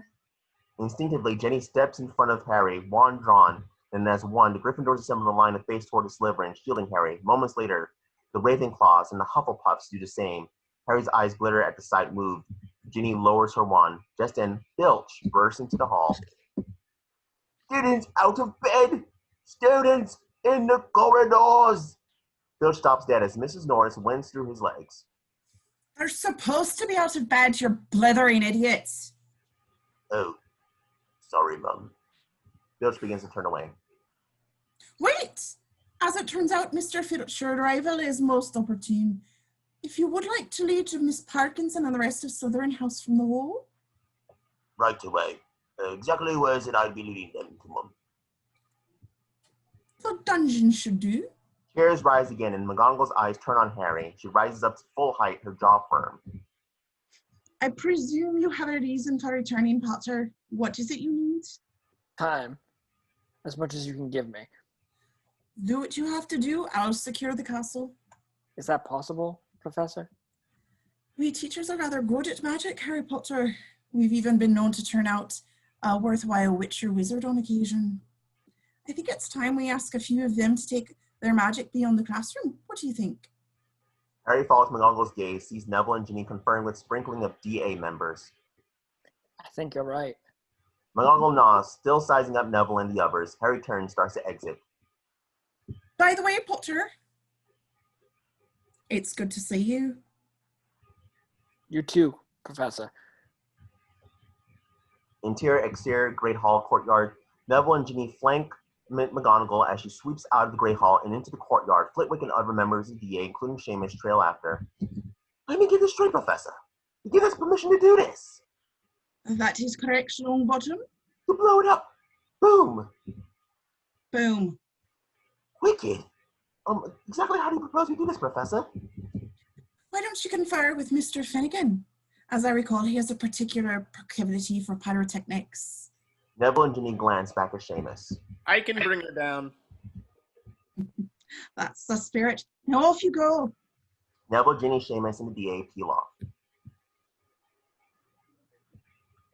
You realize, of course, that nothing we'll be able to do, that nothing we do will be able to keep out you-know-who indefinitely. That doesn't mean we can't hold him up. That doesn't mean we can't hold him up. And his name is Voldemort, Phileas. You might as well use it. He's going to try to kill you either way. With that, McGonagall wheels, raises her wand, and points it in the direction of the Great Hall. Here totum locomotor! Interior entrance to the Great Hall. Instantly, all the corridor statues and suits of armor come to life in their plinths. Exterior courtyard continuous. As McGonagall and the others watch, the statues parade into view. Hogwarts is threatened. Man the boundaries and protect us. Do your duty to our school. As the statues thunder past, heading towards the viaduct, McGonagall watches with evident pleasure. I've always wanted to do that spell. Several yards off, Flitwick holds his wand aloft, his face grimly determined. Momentarily, a disturbance troubles the atmosphere. This is powerful stuff. McGonagall and other staff members step forward to assist. Wands raised high, together they conjure. Repello incantium. Nato Dere. Repello incantium. Exterior Hogwarts. A magical shield which expands ire outward, blooming over the castle grounds, while far below the statues march the length of the viaduct and take their positions along the perimeter, still as sentinels. Exterior wooden bridge. Continuous. Further on, small as ants from this vantage, Neville, Ginny, Seamus, and half a dozen DA members approach the wooden bridge. Exterior Hogwarts rock. As we leave them behind, moving beyond the shield's reach, a massive quivering shadow comes into view, drifting toward the castle, Death Eaters, in numbers staggering. We descend into their midst, and a figure emerges, stepping onto an odd-cropping, robes billowing, flanked by Bellatrix and pious Tiffany's. We sweep around, find his face, Voldemort. Interior marble staircase. Controlled chaos as scores of students and staff sweep over the staircase, prepping for battle. Harry moves quickly, followed by Ron and Hermione, to speak with urgency. Harry, Hermione and I have been thinking. It doesn't really matter if we find the Horcrux. What are you saying? Unless we can destroy it. So we were thinking... You were thinking. It's Ron's idea, and it's brilliant. You destroyed Tom Riddle's diary with the basilisk thing, right? Well, we know where we might find one, don't we? Harry looks at the two of them, ponders this, nods. Okay, but take this. That way you can find me when you get back. Harry hands Hermione the Marauders map. Where are you going? Ravenclaw common room. Got to start somewhere. Hermione nods, slips the map in her beaded bag, and she and Ron head off. Just before they turn the corner, Ron looks back into Harry's glance briefly, and then is gone. As Harry continues on, Luna steps into frame, watches him vanish in the crowd. Interior spanning bridge, same time night. Harry dashes across the bridge. Harry, wait! I need to talk to you! He glances back, slowing but doesn't break stride. I'm a bit preoccupied right now. Luna. But you won't find anything where you're going. You're wasting your time. Harry frowns, mildly annoyed, doesn't glance back. We'll talk later, Luna. Harry! Later. Luna stops watching receipt, and suddenly... You listen right now! Harry stops stunned, turns. Luna collects herself. Don't you remember what Cho said about Rowena Ravenclaw's diadem? There's not a person alive who's seen it. Harry stares dumbly back, shrugs. So? Isn't it? It's obvious, isn't it? We have to talk to someone who's dead. Harry stares at her oddly when suddenly he becomes aware of the disturbance in the air around him. He looks up toward the shield above, then at the tiny figure of Flitwick and wand aloft, standing with McGonagall and Sprout. He's very impressive, isn't he? Harry starts to respond when he winces, clutches his scar, sees Voldemort regarding the castle pityingly as the Hogwarts faithful take their positions. They never learn. Such a pity. Voldemort smiles as if amused. His eyes gleam fiercely. Begin. Bellatrix raises her arm in single, and a sea of Death Eaters settle poised and waiting. The air goes still.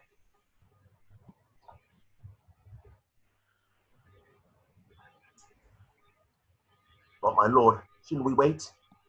Voldemort's eyes shift, killing the remainder of Tiffany's sentence before he can escape his throat. Bellatrix's eyes narrow contempt, chilled. Cygnus looks away. Then, as if burying a knife deep in the heart of an enemy, Bellatrix drops her arm. Spanning bridge, same time, explosion sounds. Harry blinks, looking upwards at the sky ablaze with light, and smoking tendrils plummet toward the castle. Boom! The bridge rolls under his feet, but the shield holds, for now. As fire fills the sky again, Fred and George burst out of the castle, grinning madly. Nice night for it! Harry turns to Luna. Okay, Luna, who have you got in mind? Interior empty corridor, same time. Ron and Hermione move down a desolate corridor. They react to the distant sound of muted explosions, consider the door to the bathroom before them, then each other. Without a word, they pass through, gone. Exterior wooden bridge night. Neville limps into our field of view and peers outward, marveling at the bombardment above. That's it. I want to charge on each and every joist. Neville peers below. Down amongst the pilings, Seamus directs Katie, Bell, Cho, and Nigel in placing magical charges spells on key pressure points. You do know what you're doing, don't you, Seamus? Seamus winks, gives a thumbs up. He seems to be enjoying himself, perhaps inordinately so. Neville exhales, shakes his head. Blimey. Neville looks off, then peering back along the bridge's spine to where Ginny stands at the far end. Seeing him, she raises her wand to wave, then goes still, her hands suspended in the air, looking past Neville as a howling rises on the air like a crude battle cry. Hearing it too, Neville turns, our view expanding, rising, revealing hundreds of baying snatchers rolling in an angry wave over the hill opposite. Not good. Interior staircase, night. Luna leads Harry up a shadowy staircase out into interior Grey Lady corridor. A corridor. If you find her, you'll find her down there. Aren't you coming? Luna cocks her head, staring down toward the dark end.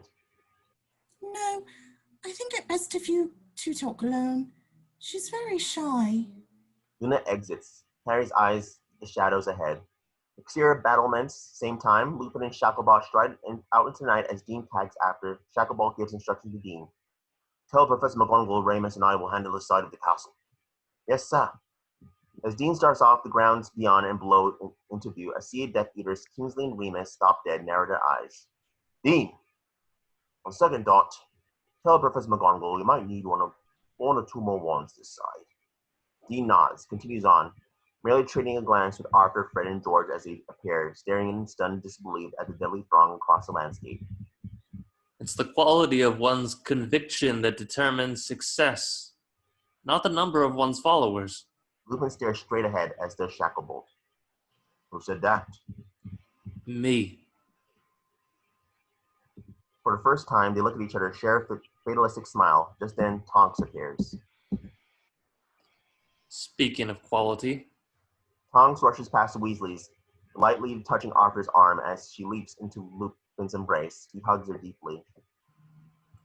You shouldn't have. It's Teddy who needs you. He'll sleep till dawn and snore like his father. It's you who needs me tonight. Looks her in the eye, not denying it. Then a thunderous boom shatters the night, and acid plumes of smoke strafe the sky as they plummet, retrace their arcs. Interior Grey Lady corridor. Downward, as shadows streaking across the walls of the corridor, Harry walks. Up ahead, a galaxy shadow plays eerily in the corner, undulating like the fins of a goldfish. As he turns the corner, Harry finds a beautiful ghost, Helena Ravenclaw, floating before as a veined mirror, her reflected eyes distant and sad. As her face comes into view, he reacts, recognizing her from his visions. It's you. Wooden bridge night. The sea of snatchers close on the bridge, their howls deafening as Neville looks on in terror. A fresh volley of rockets lace the night sky, his skin throbbing with a kaleidoscope of light. Blood red, blue moon, bright sun. He glances up, watching as the bombs strike the shield and the sky shivers like water. Suddenly, his expression changes.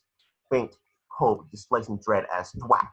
Teeth bared, the first snatcher runs flat into Flitwick's shield and bounces back. Thwack, thwack, thwack.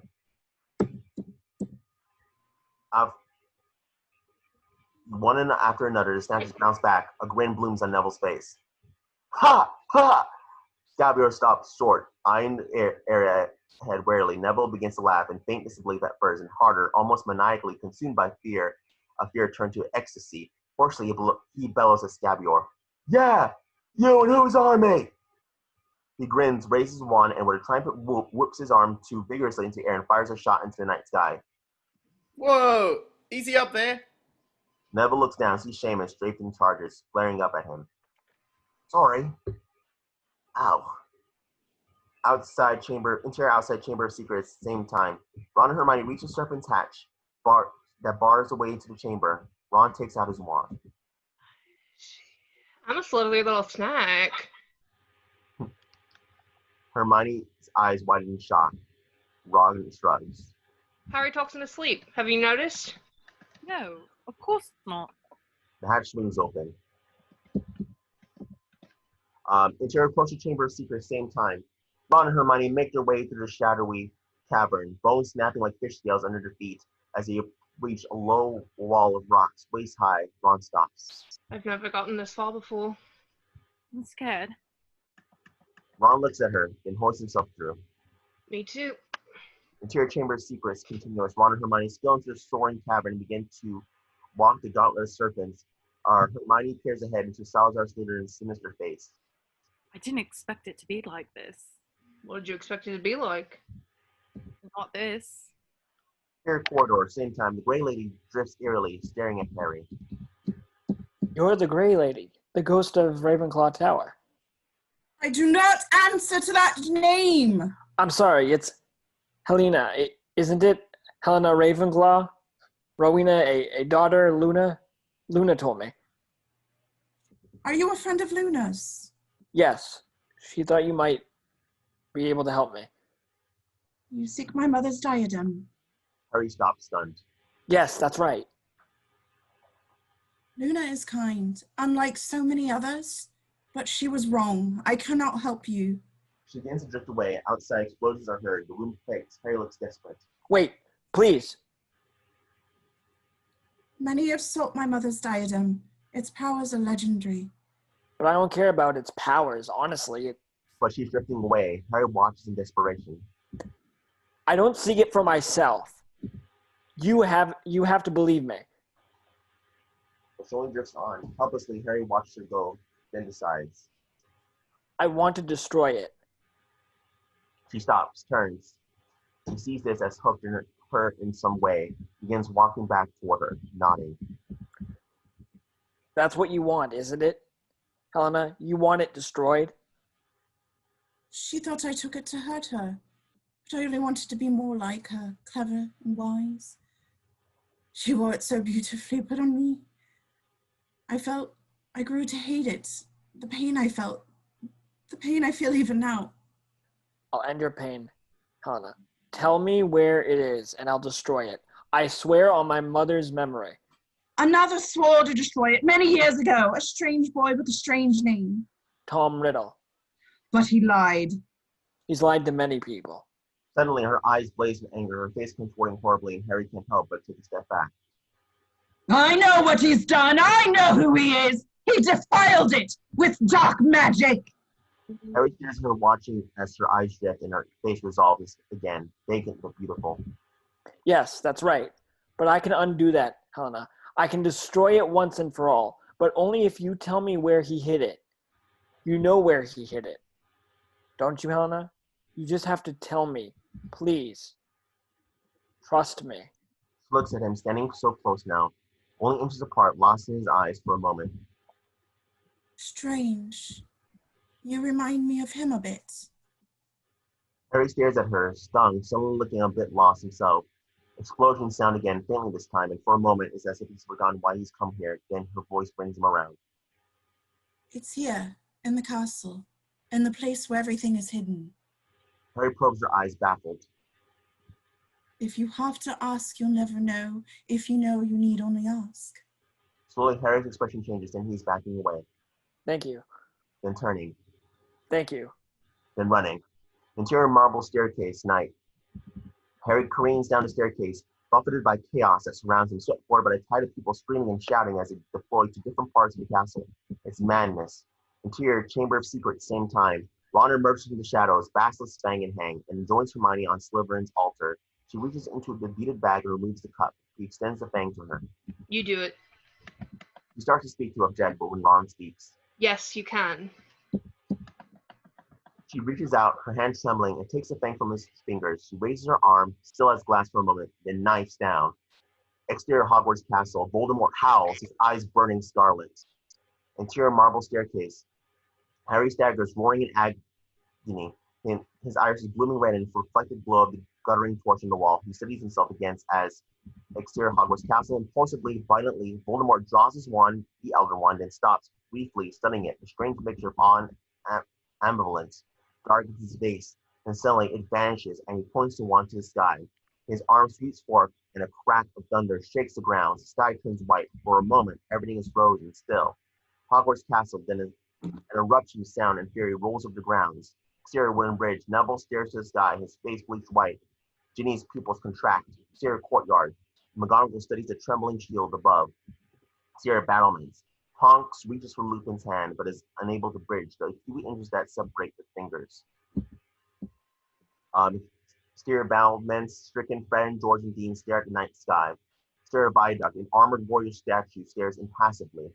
Exterior outer part of viaduct, Flitwick turns, stares up to the castle, standing dark as ink against the sky. Hogwarts Castle, and then Voldemort's arms drop, and Flitwick's shield shatters. Interior marble staircase, Harry staggers against the wall as the pain loosens.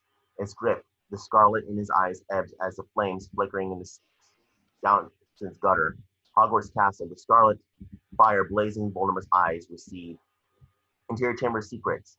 The cup tumbles into water, sizzling as it makes contact, sending a wraith of water spewing forth, tortured and writhing. It hangs suspended tremulously in the air, horrifying, and explodes, raining over Ron and Hermione.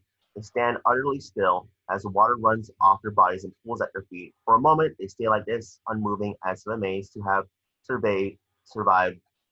Then their eyes shed, then find each other. They do not blink, the moment fraught. Then Hermione almost imperceptibly nods, finally moving, close the space between them, and they make out. This is it. Oh, sorry. Dead. Okay, all right. Exterior Hogwarts, grounds, viaduct. Sizzling plumes trap the night sky, raining down on the knights arrayed along the bridge and onto the castle itself. Exterior courtyard, the plumes ricochet madly, shattering the tree as the knights struggle to defend the castle. McGonagall looks up. More plumes light up the sky, begin to plummet. Fall inside! Everybody, fall inside! Exterior battlement at the same time. Windows shatter, pierced by plumes, which materialize into Death Eaters. Instantly, students and staff engage the Dark Wizards, standing shoulder to shoulder as they defend the school against the onslaught. Fred and George fall on either side of Arthur, wands blazing, while Lupin, Tonks, and Shackleblot battle only yards away.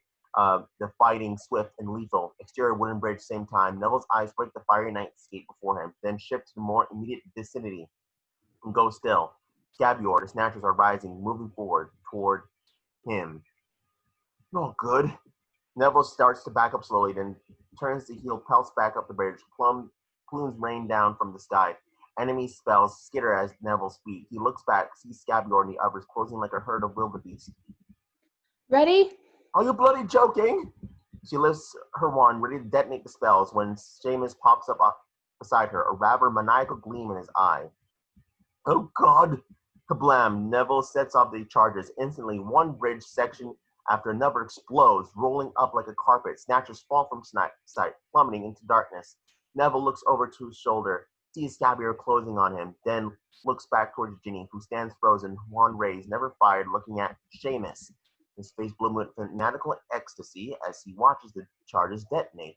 As Seamus howls at pleasure, Neville, wheezing painfully at this point, glances back and sees that Scabior had closed the distance, is coming fast when kablam! Scabior is catapulted into the air. Neville looks momentarily relieved, then realizes to his evident dismay that the bridge is falling away with increasing speed. Alarmed, Ginny looks to Seamus.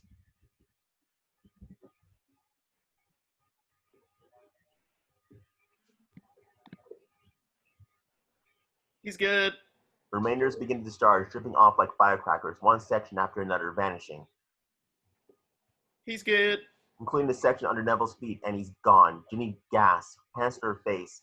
Seamus frowns. The moment hangs, seemingly forever. Then charred fingernails appear over the final remaining section of the bridge, followed by Neville himself, teeth blackened, a patch of hair lost, scalp smoldering. Well done, Seamus. Told you I'd bring it down. I'd bring her down. As Neville glowers at him, Ginny reaches out, hoists him onto what's left of the bridge. Neville shakes some ashes from his head and then grins unexpectedly. What? That was kind of exciting. Seamus grins and winks knowingly. Ginny shakes her head. Mad. The both of you. Just then, a thundering rumble almost sends Neville tumbling off the bridge again. As Ginny steadies him, they all peer into the distance. Giants. Not good. Exterior viaduct entrance. Giants crash over the viaduct, laying waste to the nights as more plumes rocket overhead. Exterior courtyard viaduct. Death Eaters run roughshod over the ground. Giants step on anything in their path, including the occasional Death Eater, crushing skulls, snapping spines. In the midst of the mayhem, Draco appears, his face bearing the small gashes he suffered at Malfoy Manor. Slipping past the nastiest players in the fray, he enters the castle. Interior dungeon corridor, same time. A grinning Filch regards the terrified run of Slytherin faces peering from within the dang cages before him. Nighty night. You let us out of here, you filthy squib! Filch grins, shaking the ring of the keys in his hands, then turns away. We stay with him as he walks away, then gently at the first, the chamber begins to tremble until with each step it shakes more and more violently. Finally, Filch stops, glancing apprehensively about when kaboom! Plaster rains down and a ragged hole opens in the ceiling, followed by another, and then another. A huge eye appears down from above. A massive nose sniffs stupidly. It's a giant. As a Slytherin scream, the giant's fist drops heavily through the hole, fingers probing the cell clumsily. As Filch watches in horror, the cell falls into pieces, and the Slytherin spill forth. Goyle is ruthless, flinging housemates aside while Blaze follows in his wake. As they reach safety of the corridor, a hand just one of human scale reaches out of the darkness, grabs Goyle. Draco. Interior marble staircase, same time. Harry, still feeling the effects of Voldemort's shield shattering, stumbles forward as spells fly and bodies fall. Like a man possessed, he bears on, finding his way toward the archway opposite when he sees a Death Eater drawing a bead on him. With nary a thought, Harry drops him with a stunning spell, just as Ginny and Neville appear. Ginny, Neville, you alright? Never better. Feel like I could spit fire. Haven't seen Luna, have you? Luna. I'm mad for her. I think it's about time I told her, seeing as there's a pretty good chance we'll both be dead by dawn. Continued Harry and Ginny watch him dash off. They turn quickly back to each other. Their eyes catch. An instant. A moment of meeting in the midst of madness. I know. Star Wars did it. Then she is off, running gone. Interior, wooden corridor. As Harry pelts down the corridor, an explosion detonates, and the windows running the length of the corridor explode, one after another, showering Harry in glass, and the wall itself falls away, rubble falling into the night and below. Harry never breaks stride as the billowing smoke tins. Malfoy appears, flanked by Blaze and Goyle. They follow. Interior corridor. Ron and Hermione flying out of the bathroom, still soaking wet, taking the Marauder's map from the beaded purse. They look. It's swarming with dots. Bloody hell, we'll never find him on this. There he is. What? As Hermione points to Harry's name amidst the ant colony on the parchment, Ron, unbeknownst to her, regards her with naked appreciation. Brilliant. He vanished just now. I saw it. Ron glances at the map. Then He must have gone into the room of requirement. It doesn't show on the map, remember? You said so last year. That's right. I did. Let's go. as Ron dashes off, Hermione, unbeknownst to him, regards him with naked appreciation and follows. Brilliant. Interior, destroyed wooden corridor. Night. Ron and Hermione race through the shattered glass. The smoke thinner now. We track them to the end of the corridor and into another where tapestries burn and portraits hang askew. Suddenly, Hermione grabs Ron's hand just as ahead where Draco, Blaze, and Goyle are slipping around the corner. Ron and Hermione follow. Interior corridor outside room of requirement. Draco stops, turns to face the wall and closes his eyes as the window behind explodes, filling the corridor with smoke. Goyle and Blaze jump, but Draco never flinches. Take my hand. Now. Interior corridor to corridor. Ron and Hermione creep carefully to the end of their corridor, peer slowly around the corner. Their POV, swirling with smoke. Interior room of requirement. Harry continues on, almost running now, then winces, faltering as he's struck by a spike of pain, his fingers tracing a scar. As he resumes his pace, knowing he's getting closer, feeling his head humming with the Horcrux's sinister siren song, the sound growing louder and louder as he turns down yet another aisle and stops. A vein throbs visibly at Harry's temple. Hand trembling, he reaches out, pushes aside a stack of decaying spell books, and finds a pair of eyes looking at him over the rim of dusty canister. He pushes the canister aside and reveals a pockmarked stone bust of a warlock with glass eyes. Perched atop his head, dulled by time, is Rowena Ravenclaw's diadem. He reaches out. Well, well, what brings you here, Potter? Harry looks slowly over his shoulder. Draco, Blaze, and Goyle at his side steps into view, his face bisected by light. He holds a wand on Harry. I could ask you the same. I virtually lived here last year, remember? I remember. You have something of mine. I'd like it back. Draco gestures the wand sticking out of Harry's pocket. What's wrong with the one you have? It's my mother's. It's very powerful, but it's not the same. It doesn't understand me. Know what I mean? Just then, over Draco's shoulders and several yards beyond, a shadow flickers. Ron. Harry looks down, notices a drop of water fall from the pant cup. Cuts his eyes away. He reaches for the wand in his pocket. Easy. Harry looks up, sees Draco watching closely. He studies Draco's face. Why didn't you tell her? Draco doesn't respond. Bellatrix, you knew it was me, but you didn't say anything. Blaise and Goyle, confused by this, regard Draco dimly from either side. Draco fidgets, his hand twitching on the wand. Give me my wand. Harry continues to study Draco's face. No, I don't think so. With a blip disregard, Harry moves the wand in his own pocket, ponders it. Besides, its allegiance is to me now. If you want it, you'll have to win it back, perhaps even kill me. Harry looks up. He and Draco lock eyes. Come on, Draco, don't be a prat. Just do him in.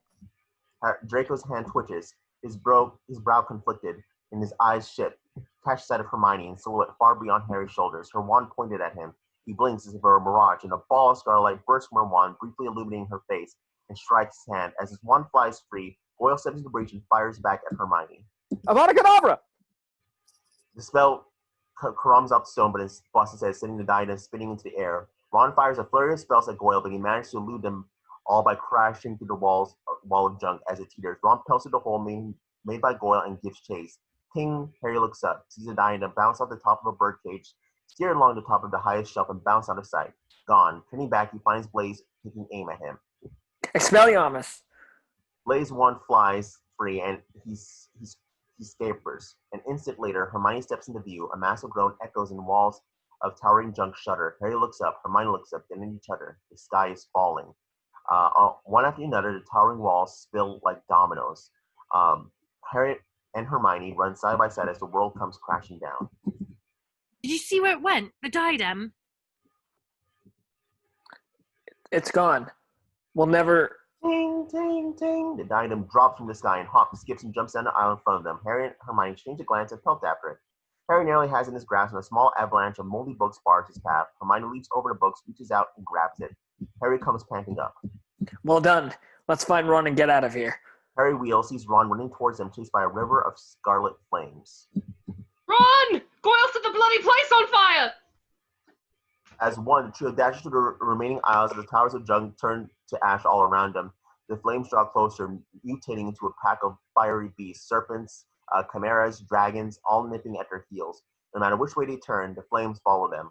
Split up. Each go a separate way, but it's no use. The fire simply divides the serpents living after Harry, the chimera after Hermione, the dragon after Ron. Harry glances up, sees Malfoy and Blaise scaling a mountain of burning junk, doomed. He takes one turn after another until he comes to a clearing and nearly runs into Ron and Hermione as they ride from separate paths. They glance around frantically. No free path exists. The flames roar, racing toward them. Do we climb? No, it'll just follow us. Harry glances around once more and sees them. Half a dozen ancient broomsticks. Here, take one. He tosses Ron and Hermione broomsticks and takes one for himself. As Hermione slips a diadem on top of her head, the flames explode into clearing, engulfing them as they soar free, just barely eluding the snap of the dragon's fiery jaws. As they race away, a horrible scream pierces the clamor. All they look below, they see the flames devour Goyle. Serves him right. Come on, this way. Wait, what about Malfoy and Blaise? He's joking, right? Then, Harry sees them perched atop a fragile, crumbling tower. Harry whips his broom around and jets forward. Ron shakes his head and jets after. If we die for them, I'll kill you, Harry. Harry sweeps down and grips Malfoy's hand while Ron takes Blaise's. The instant Draco's foot leaves the mountain of junk and collapses into a great blowing cloud of ash, mushrooming upward and blinding Harry and Ron, unable to get their bearings. They swerve dangerously, squinting and choking, when a giant beam of light shimmers in the distance like a beacon. It's Hermione hovering on her broom, wand raised. Brilliant. Harry turns, catches Ron, marbling Hermione. Ron turns, sees Harry looking at him. Then as one, they fly pell-mell toward Hermione's beacon. As they draw close, the light burns so bright, all goes white, and they burst. Interior corridor. Through the walls, tumbling into the corridor, Malfoy lands face down, retching, as Hermione rolls over the diadem and spins madly on the ground. Harry snatches it quickly as if it might run away, and Hermione tosses in the basilisk fang. He stares down at the smoking diadem and briefly pauses, reading the words etched there, "Wit beyond measure is man's greatest treasure." Then, without hesitation, he drives the fang into a blackened crown, and Voldemort, Hogwarts Castle. Voldemort freezes, bellowing in pain, as his eyes burn red and he glares toward the castle in the distance, where, interior corridor, Harry grimaces in agony and roars with pain. The veins at his temple throbbing, his knuckles burning white as he grips the basilisk fang. Fissures surface in his fingernails, and Exterior Hogwarts Castle, Voldemort's pale hand grips the Elder Wand so fiercely, hairline cracks graze the wand's veneer. Voldemort's stricken face wheels toward the black sky above, eyes scanning the dull stars with despair as he releases a mournful shriek. And interior corridor, the fang crumbles in Harry's fist, and Harry, staring toward the ceiling, gasps desperately, purging himself of the pain. He looks down, regarding the diadem with a kind of mournful horror. Then Ron kicks it back into the room of requirement, where it explodes in a vortex of flames, and the room reseals itself as Hogwarts rocked. Voldemort's eyes glitter with madness, his gaze lost in adrift in dark constellations above. When he speaks, finally his voice is hoarse, oddly tender. Genie. Voldemort begins to slip away, blasting anyone who stands in his way. Pious Ignis comes to view, his eyes widen. Voldemort raises his wand and with callous disregard executes him as well. As those ahead apart for him and Nagini, we return to corridor, same time. Draco, staring fearfully at Harry, Blaze scrambles up and off. Draco lingers briefly, then finally rises and follows, but as he reaches the end of the corridor, he looks back, he begins to say something, then continues on. You're bloody well welcome, Crat.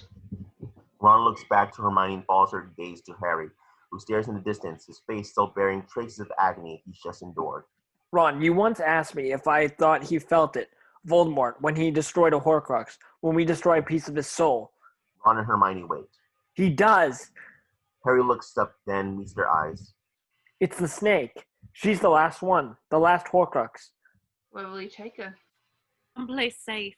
No, he'll keep her close. As Harry wipes his brow, grazing his scar, trying to dispel the pain he feels, Ron studies him intently. Look inside him, Harry. Hermione turns, looks to Ron, then Harry does as well. Find out where he is. If we find him, we find the snake. Then we're one step closer to ending this. Hermione studies Harry and Ron as they stare silently at one another. Finally, Harry closes his eyes.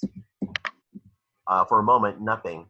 Then his eyelids dance with movement. His scar spasms. He winces, finding himself exterior Scottish landscape flying, soaring over dark fields past unspeakable devastation. The Quidditch pitch rolls into view, ablaze. Boathouse, a cloaked figure, Voldemort, sweeps eerily forward. Nagini slithering at his feet. A figure, Lucius Malfoy, looks up. Interior boathouse. The walls shimmer oddly, reflecting the water surface. Here the assault on Hogwarts is muted, distant.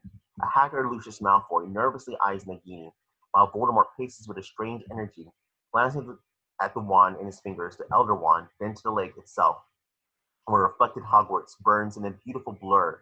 Suddenly his eyes shift to Lucius. Stop looking at her. She smells your fear. It agitates her. Be grateful she's just eaten. Lucius glances nervously to the weathered floor, to the blood smeared there. He closes his eyes to blot out the image when an explosion detonates in the distance. He jumps. Forgive me, my lord, but wouldn't it be more prudent to call off this battle and seek the boy yourself? I do not need to seek the boy. Before the night is out, he will come to me. Do you understand? Yeah, of course, my lord, yeah. Lucius trembles, staring into Voldemort's scarlet eyes. Voldemort steps forward, voice more measured. How do you live with yourself, Lucius?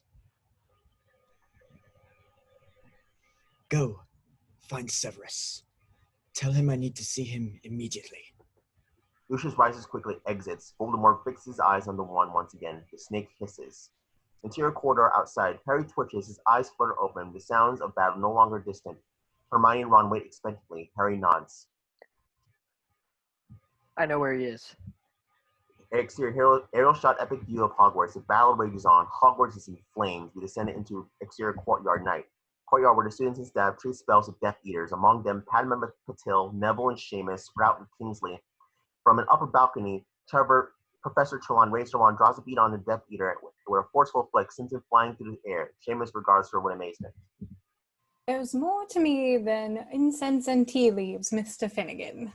Then Dean treats spells with the Death Eater, while Luna stuns a quartet of Death Eaters, 1, 2, 3, and watches the fourth fall before she can fire. He turns, sees Neville standing behind her, wand smoking. Don't mention it. Continued, as the trio counts through the madness, Hermione gasps, catching sight of Lavender Brown as she falls to the ground. Hermione's eyes shifts by a Finera Greyback, lips still glisten with Lavender's blood. Staring at her, he smiles, starts forward. No! Hermione's wand flashes, a deafening blast. Greyback takes it straight to the chest, pitches up into the air, and drops, unmoving. A trio races away from the burning castle. In the distance, part of the dark forest burns. Trees shedding sparks in the sky like scarlet feathers. Shadows do battle in the distant dark. Screams shatter the night. A thunderous shockwave as a monstrous giant lurches onto view, swinging one of the Quidditch goals, the golden ring dripping blood. Seeing the trio, it whips the ring down, strapping them with threads of blood, but missing them narrowly, scooping out a massive chunk of earth instead. It groans in anger, lumbers stupidly off. The trio races on. Exterior steps, cliff, boathouse. The trio race down to the steps toward the boathouse. Interior boathouse. Harry, Ron, and Hermione pick their way forward, moving quietly through the eerie light. Then, stopping within safety of the shadows, they watch. Voldemort steps into view and extends the wand. In the mercurial light, it looks like a living thing. Why doesn't it work for me? You have performed extraordinary magic this morning, my lord, in the last few hours alone. No, I am extraordinary, but the wand resists me. Snape studies Voldemort in half-light, then his eyes shift to Nagini, who skims slowly over the wooden floor, circling the two wizards. There's no one more powerful. Ollivander himself said it. Tonight, when the boy comes to you, will not fear you. I'm sure it answers to you, and you only. Does it? Voldemort holds the wand to the wavering light again, his eyes on Snape. My lord? The wand. Does it truly answer to me? Snape says nothing. For a moment, he and Voldemort stand perfectly still, two faces in the darkness, the only sound the lapping of the lake. Harry studies Snape's face, calm, composed, and notes the hand concealed behind his back, pushing with tension. You're a clever man, Severus. Surely you must know. Snape remains silent. His gaze shifts to Nagini, still skimming slowly over the floor. Where, Severus? Where does its loyalty lie? Snape looks away from Nagini, sees Voldemort staring at him. And you, of course, my lord. Voldemort stares long at Snape, then finally speaks. The Elder Wand cannot serve me properly, Severus, because I am not its true master. The Elder Wand belongs to the wizard who killed its last owner. Ollivander was quite explicit about that. You killed Dumbledore, Severus. While you live, the Elder Wand cannot truly be mine. Snape stares at Voldemort, then his eyes shift to Nagini, still circling. My lord. You have been a good and faithful servant, Severus. Voldemort raises the wand, pointing at Snape's throat. But only I can live forever. Voldemort sweeps his arm away, turning the wand on Nagini. Kill. Snape's eyes shift, meet the snakes. The snake strikes. Harry's scream is swallowed by Snape's own. Voldemort runs a finger along the wand, eyeing it with wonder, transfixed, and turns away. Nagini, come. He sweeps from the room toward the lake's quivering darkness, the giant snake slithering after. Interior boathouse continuous. Harry rushes forward into the strange wavering light, then stops in horror, watching Snape's blood run like syrup over the weathered boards toward him. Ron bumps past, heading into the direction Voldemort took. Hermione pauses by Harry. Harry kneels by Snape. He lays his finger upon the bloody wound in his neck, but it's no use. Snape's eyes shift and briefly looking deep into Harry's, and then he begins to cry. Take them. Harry looks confused, hesitant. Take them. Snape's face shudders softly, and his tears transform from clear water to silvery blue. Harry reacts to the color. He's seen it before. Suddenly, Snape grabs his collar, pulls him close.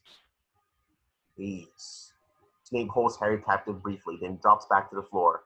Harry blinks, shaken. Give me something. Quickly. A flask. Anything. Instantly, Hermione conjures a flash from thin air. Hands trembling, Harry presses to Snape's ashen cheek, letting the fluid flow within. They are the same. Harry reaches Snape's face, trying to decipher his words. Snape stares at Harry in wonder, lost in his eyes, then his pupils dilate, his voice trailing off. You have your mother's eyes. Snape's face goes slack. Harry shivers. Ron reappears. He's gone. The snake too. Just then, the sound of thunder, like a gathering storm, engulfs them. The joists of the shack groan as if in agony. The entire room begins to tremble. Ron yanks a board from the window, and the trio peers out. As an enchanted sitting before, a face appears in the dark clouds above, and then Voldemort's voice echoes. You have fought valiantly, but in vain. I do not wish this. Every drop of magical blood spilled is a terrible waste. I therefore command my forces to retreat. In their absence, dispose of your dead with dignity. Treat your injured. Harry Potter, I now speak directly to you. On this night, you have allowed your friends to die for you rather than face me yourself. There is no greater dishonor. Join me in the Forbidden Forest and confront your fate.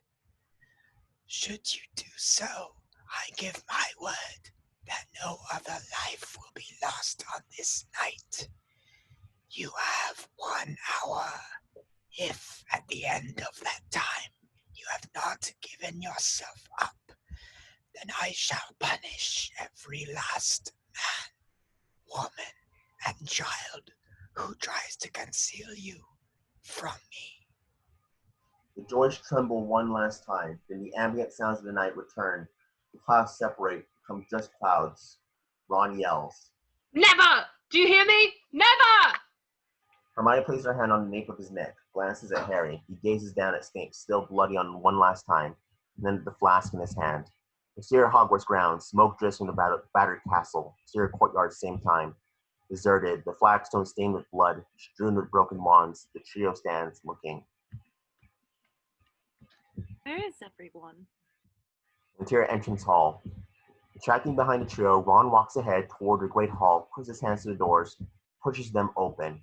Here, Great Hall reverse on trio, poised on the threshold looking in, their point of view. Triage, the house tables have been pushed to the walls, the injured stand in groups, arms slung over one another, waiting to be treated by Madame Pomfrey. Filch's arm gushes blood, split with space is laced with gashes. Harry stands in the doorway, taking it all in, as if some invisible force prevents him from going further. His face a mask as he views the dead laid out in the middle of the hall. Among them, Remus and Tonks, their blood stained, fingers clumsily intertwined. A heartbreaking sob draws his gaze to George, who kneels over a familiar body, tears dripping from his eye. Beside Harry, he hears a gasp, Hermione, but he doesn't turn. His eyes instead lost on Ginny, puffy-eyed and pale, standing alongside a distraught Arthur and Molly. Ron comes into view, then having left Harry in the entryway, joins his family. As he drapes his arm over George, drawing his brother into a limp embrace, the lifeless body comes into view. Red. Hermione glances back at Harry. Quickly before joining the Weasleys, seeing her, Ginny begins to cry, burying her face on Hermione's shoulder. Gently, slowly, Hermione strokes Ginny's copper hair over and over, murmuring something softly. For a moment, Harry stands hung in the doorway, and the great hall seems to fly away from him, to grow smaller, to shrink as he wheels backward, stumbling away.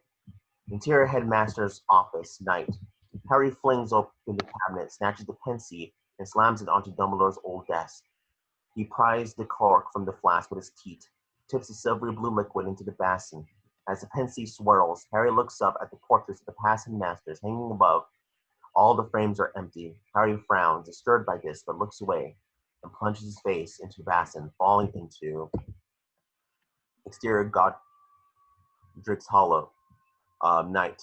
Darkness. A jerky point of view moving toward the dark village in the distance. Frantic breathing, we stop. Still, a baby's cry separates briefly from the breeze. We circle about, leaving the point of view, and locate a face hovering in the darkness. It is Snape's, chest rising and falling.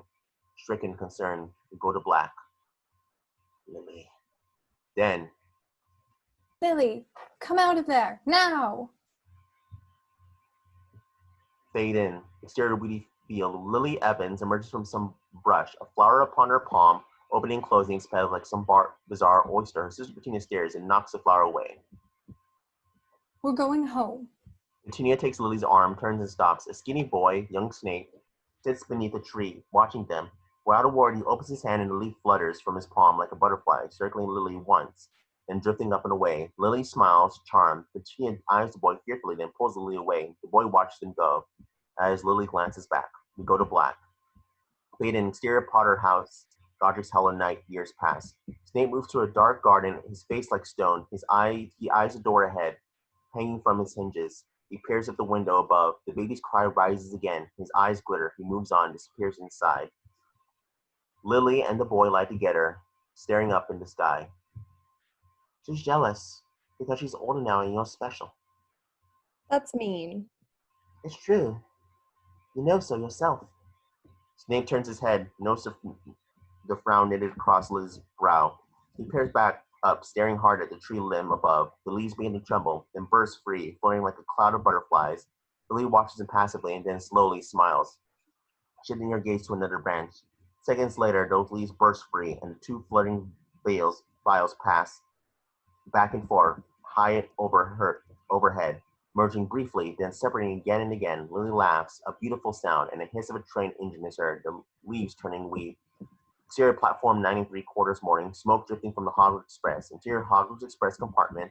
The boy peers out the window, watching Lily and Petunia on the platform arguing, their voices muted. Finally, Lily turns, dashing for the train in tears. The boy straightens up, running the flat of his hand over his lank hair. Moments later, Lily comes up the aisle, eyes stinging. She stops, seeing him. They stare at one another, and then finally, he steps inside the compartment and sits down. The boy reaches over, pulls down the blind, wiping the screen, and interior great hall. He emerged from the darkness of the Sorting Hat, sitting upon a stool in the candlelight hall. House tables aglow with a sea of rapt faces. The two boys, Sirius Black and James Potter, sit together at the Gryffindor table, watching as a younger McGonagall sweeps the hat from the stool and calls out a name.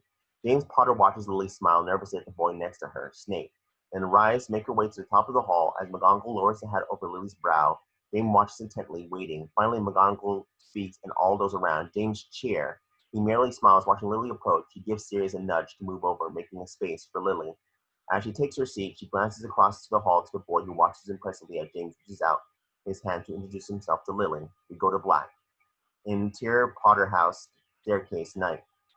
Snape mounts the stairs, peering upward in the darkness, to leading above an open bedroom door beyond. As his eyes become level with the next floor, he sees a wand lying there. As he reaches the top and turns, he sees James Potter, the man lying dead in the middle of the hallway.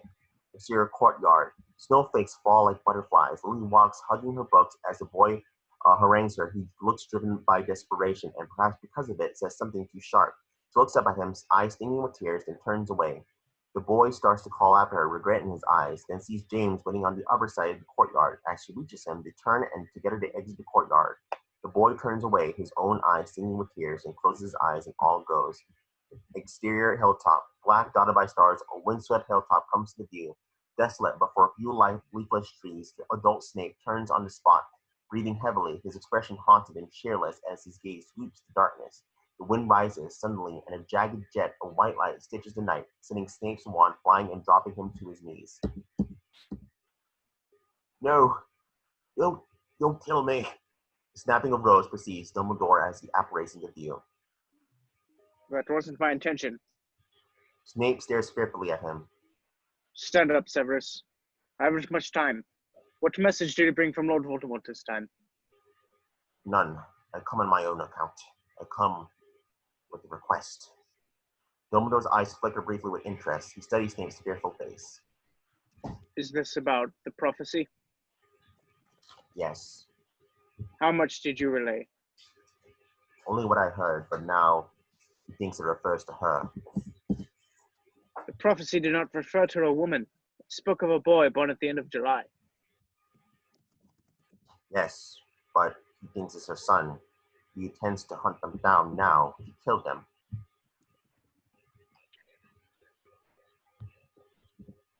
Dumbledore's eyes Snape craftily. If she means so much to you, surely Lord Voldemort will spare her in exchange for the boy. I have asked. You disgust me. You would sacrifice the life of an innocent child over a schoolboy crush. She's more than that. She's different, beautiful, kind. Hide them all, I beg you. And should I do so, what will you give me in return, Severus? Anything. The wind rises again, the trees trembling, and interior headmaster's office. Snape's fist strikes Dumbledore's desk, upsetting a tiny tin metronome. You said you'd keep us safe. Lily and James put their faith in the wrong person, rather like you, Severus. Snape reels, staring miserably at the slate sky beyond the windows. Dumbledore studies him cunningly. The boy survives. Snape's eyes shift. Regard Dumbledore. He has her eyes. Don't. If you loved Lily Evans, Severus, if you truly loved her, then your way is clear. He doesn't need protection. The Dark Lord has gone. The Dark Lord will return, and the boy will be in terrible danger when he does. Snape stares once more at the sky beyond and softly. No one can know. Your word. My word that I shall never reveal the best of you, Severus. If you insist. Snape continues to stare at the sky. We drift to it. It fills the screen. We tilt down, exterior Hogwarts Castle to Snape and Dumbledore walking. He exhibits no measurable talent. His arrogance rivals even his father's. He seems to relish his fame. Sometimes we see what we expect to see, Severus. Other teachers indicate the boy is modest, likable, and while no prodigy, possesses above-average gifts. Personally, I find him rather engaging. You see what you want to see. Severus walks on. Dumbledore smiles in amusement.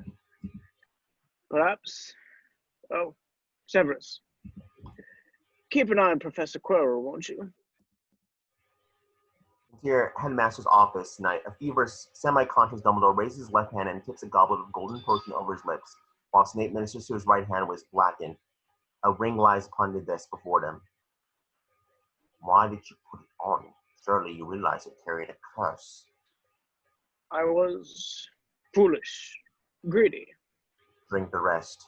It will contain the curse to the hand for the first time being.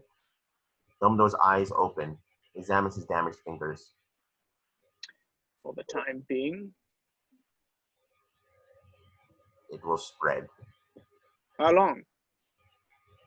Maybe a year. Dumbledore nods, smiles. Well, this makes matters much more straightforward. Snape studies Dumbledore briefly, looks away. Do not ignore me, Severus. Was it not you who told me of Lord Voldemort's plan to have the Malfoy boy murder me? It is not expected that he will succeed. But should he fail, one would presume the Dark Lord will turn to you. Snape does not respond. You must agree. Snape stares in horror at Dumbledore. Dumbledore nods. Yes. You must be the one to kill me, Severus. It's the only way. Only then will the Dark Lord trust you completely. You ask too much. Too much? Nothing I could ask is too much. You know what is at stake? You more than anyone. Snape says nothing. Dumbledore sits back, painfully studies his hand. There will come a time when Harry Potter must be told something. But you must wait until Voldemort is at his most vulnerable. Tell him what? On the night Lord Voldemort went to Godric's Hollow to kill Harry, and Lily Potter cast herself between them, the curse rebounded. When that happened, a part of Lord Voldemort's soul latched itself onto the only living thing it could find. Harry himself. Snape stares in disbelief. Dumbledore nods. There's a reason Harry can speak with snakes. There's a reason he could look into Lord Voldemort's mind. Part of Lord Voldemort lives inside him. So when the time comes, the boy must die. Yes, and Voldemort himself must do it. That is essential.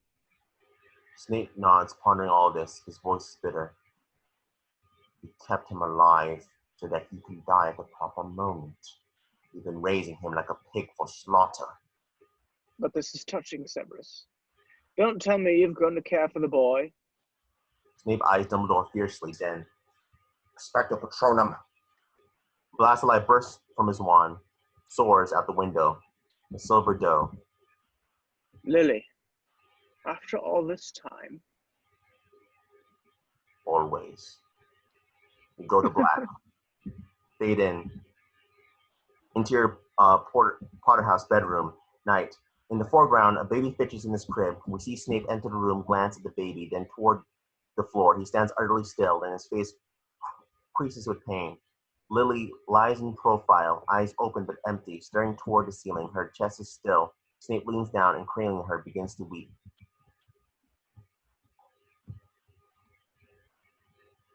The irony, of course, Severus, is that in the end, you and the boy desire the same thing. In the headmaster's office, Harry emerges dripping from the pensieve and stares at his reflection in the window opposite and watching as liquid runs like tears from his face and evaporates. Gently, he touches the center of his chest. Marble staircase night. The castle's eerily quiet as Harry walks. The portraits he passes empty. As he reaches the end of the corridor, he turns and stops. In the shadows of an alcove, Hermione murmurs to Ron, their faces close. For a long moment, Harry simply watches them. Then, as if sensing his presence, Hermione turns. Instantly, she runs to him. Ron follows. Where have you been? Thought you'd gone to the forest. We thought you might be. Going there now. Are you mad? No! It's meant to be. Rubbish! You can't just give yourself up to him. Hermione squeezes Ron's arm, silencing him. Is it Harry? What is it you know?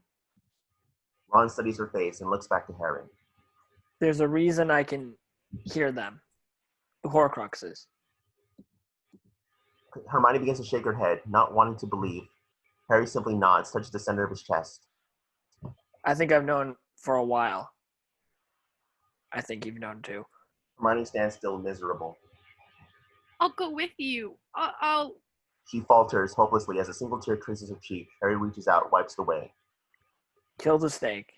Kill the snake, and it's just him. Then it'll be over. He turns, then leaving them. Ron and Hermione stand silently, watching every step as he takes until it reaches the end, and is gone. Interior entrance hall. As Harry descends, Neville and Oliver Wood appear in the entrance hall far below, carrying the body of a smallish boy, Nigel.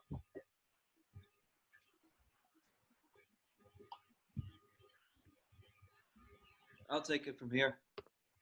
Oliver throws Nigel over his shoulder, enters the great hall. Neville watched them go, looking for a moment, very old, then warily turns, heading back outside. Exterior Hogwarts grounds night.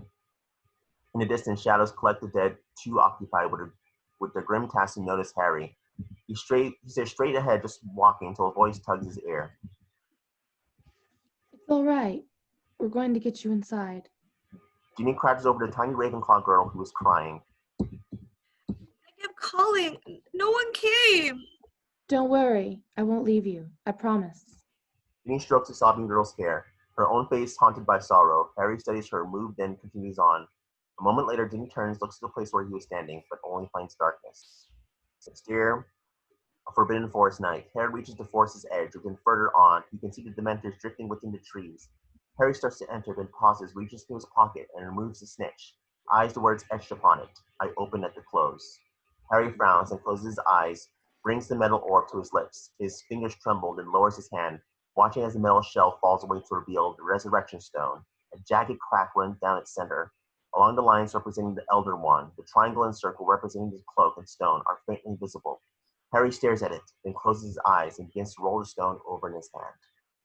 Once. Twice. Thrice. Harry stands for a moment and then slowly opens his eyes, reacts. 4 people stand within the forest. James Potter, Sirius Black, Remus Lupin, and Lily Potter. Lily eyes him lovingly and beckons him forth. As if in a dream, Harry drifts through the trees, stops before her. You've been so brave, sweetheart. Why are you here? All of you. You never left, dear. Does it hurt? Dying. Quicker than falling asleep. And he will want it to be quick. Nearly there, son. I'm sorry. I didn't want any of you to die for me. And Remus, your son. Others will tell him what his mother and father died for. Someday he'll understand. The chill breeze shakes the trees. Harry looks ahead. You'll stay with me? Till the end.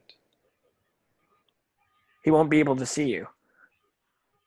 Sirius shakes his head just to Harry's heart. No. We're here, you see. Harry turns to his mother. Stay close to me. Always. Harry glances back toward the force's edge, takes a last look at the castle in the distance, then sets off. Dozens of Dementors drift amongst the smoking trees. But his guides insulate him, and they merely peel away. Harry walks on, his legs driving him until light splinters the trees ahead, and clearing comes into view. Exterior Forbidden Forest clearing, a fire burns, its light flickering over the throng of Death Eaters present. Lucius and Narcissa Malfoy, wear with fear, sit apart. Bellatrix paces in and out of the shadows, muttering madly. And then there is Voldemort, who stands there with his head bowed, his skeleton hands folded over the Elder Wand. Nagini lays in a heavy coil at his feet. Yaxley enters the clearing. No sign of him, my lord. Voldemort nods, unmoving. Thought you would come. I was, it seems, mistaken. You weren't. All eyes shift to Harry. Standing at the clearing's edge, he lets the resurrection stone tumble from his fingers, and James, Sirius, Lupin, and Lassie Lily all vanish. Harry steps into the firelight. Harry, no! What are you doing here? Hagrid trusts to a tree. The branches shake violently as he tries to break free. Quiet!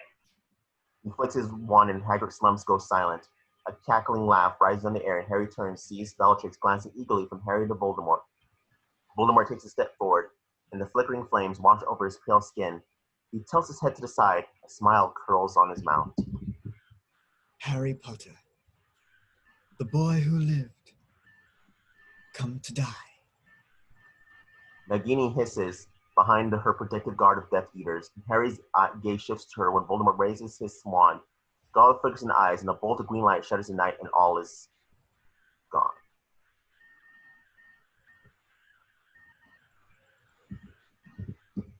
Continued, and then there's Voldemort, who stands. Oh wait, no. All but a bright white mist. Harry lies face down for a long moment. Finally, he stares, sits up, touches his face. His glasses are gone. He peers to the mist. Nothing, but somewhere out there, in the midst of the soft thumping, he stands, peers up. A domed glass roof hovers, familiar. The thumping persists, unnerving. Harry squints into the mist, slipping the thumping growing louder. Up ahead, a small mass quivers. Harry slows, recoils. A thing like a small naked child lies shuddering on the ground. His skin raw and rough. Harry leans close. You cannot help. Harry finds Dumbledore standing with the mist at the side of Harry. Dumbledore beams and spreads his arms wide. His hand is whole, no longer damaged. Harry, you wonderful boy. You brave, brave man. Let us walk. Harry and Dumbledore walking. Sir, I mean, forgive me, but you are dead, aren't you, sir? Oh, yes. Then I'm dead too. That is the question, isn't it? On the whole, I think not. Not? Not. But I didn't defend myself. I let him kill me.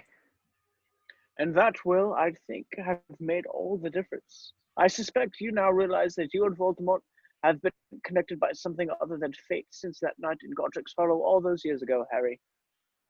It's true, isn't it, sir? A bit of him lives in me, doesn't it? Did. It was just destroyed only moments ago by none other than Voldemort himself.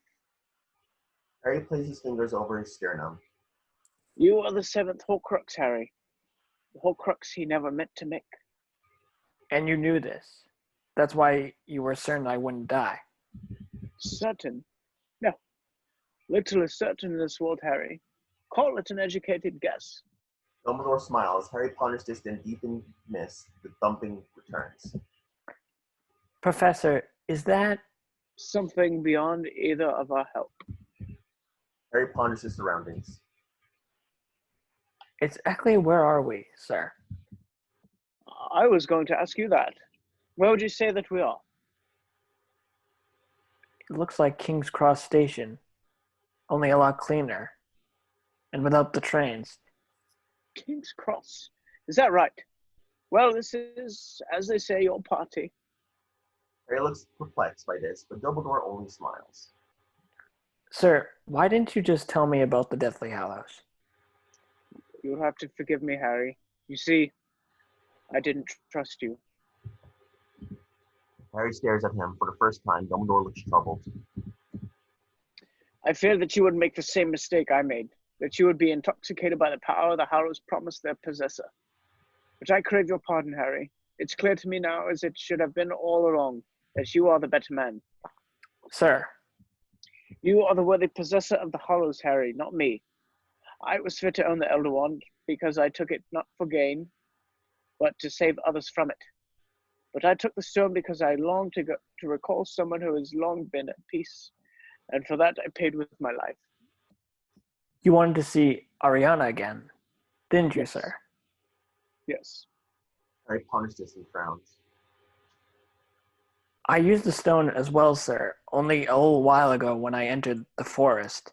I saw my mom and dad and Sirius and Lupin. True. But ask yourself this. Were you calling them, or were they calling you? Harry studies Dumbledore, whose expression remains serene. You are the true master of death, Harry, because the true master does not seek to run away from death. He accepts that he must die and understands that there are far, far worse things in the living world. For a moment, they stand in silence.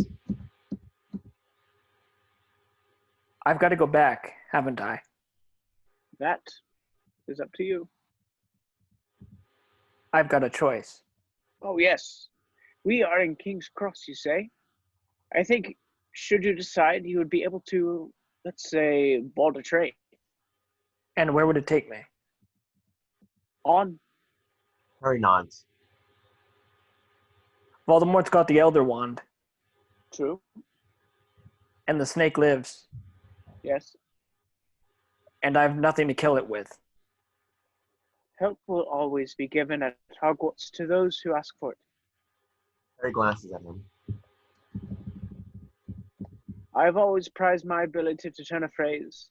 Words are, in my not-so-humble opinion, our most inexhaustible source of magic, capable both of inflicting injury and remedying it. But I would, in this case, amend my original statement to this. Help will always be given at Hogwarts to those who most deserve it. Assuming circumstances in the main are favorable to such an outcome, of course. With all due respect, sir, I think we need here is a miracle. I've never put much stock in miracles, Harry. On the other hand, I can attest wholly to the extensive advantages of a related phenomenon. Which would be, sir... luck. Harry studies Dumbledore's face, then peers back into the mist again. The thumping continues more faintly. Do not pity the dead, Harry. Pity the living, and above all, those who live without love. Sir, my mother's Patronus. It was a doe, wasn't it? Just like Professor Snape's. Curious, don't you think? Actually, if I think about it, it doesn't seem curious at all. I'll be going now, Harry. Professor. As Dumbledore stops, Harry gestures vaguely. Is this real? Or has this been happening inside my head? Of course it is happening inside your head, Harry. But why should that mean that it is not real? Dumbledore beams as the mist thickens around him, then swallows him altogether. Be alive. Exterior forbidden forest, clearing. Harry lies face down, glasses skew. He opens his eyes. A millimeter finds Narcissa's face swimming in the dawn's muted light. Eyeing him with a strange intensity, the question he realizes was posed to him. My lord, let me help you. Do not require assistance. Across the clearing, Voldemort rises shakily. Bellatrix at his elbow. The Death Eaters watch, staring uncertainly. Voldemort glances toward Narcissa, toward Harry. Bellatrix detects the wary glint in his eyes.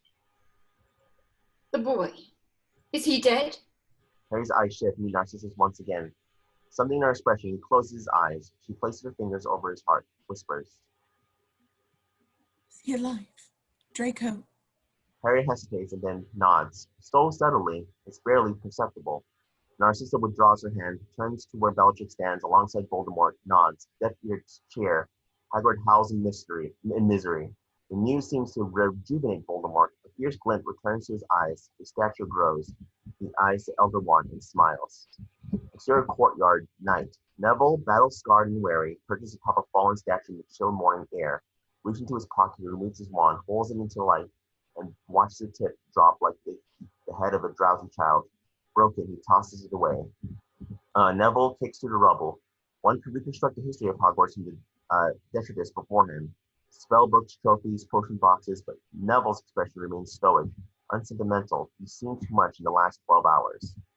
Closing on the peak of a hat, Neville crouches down, studies it, reaching out.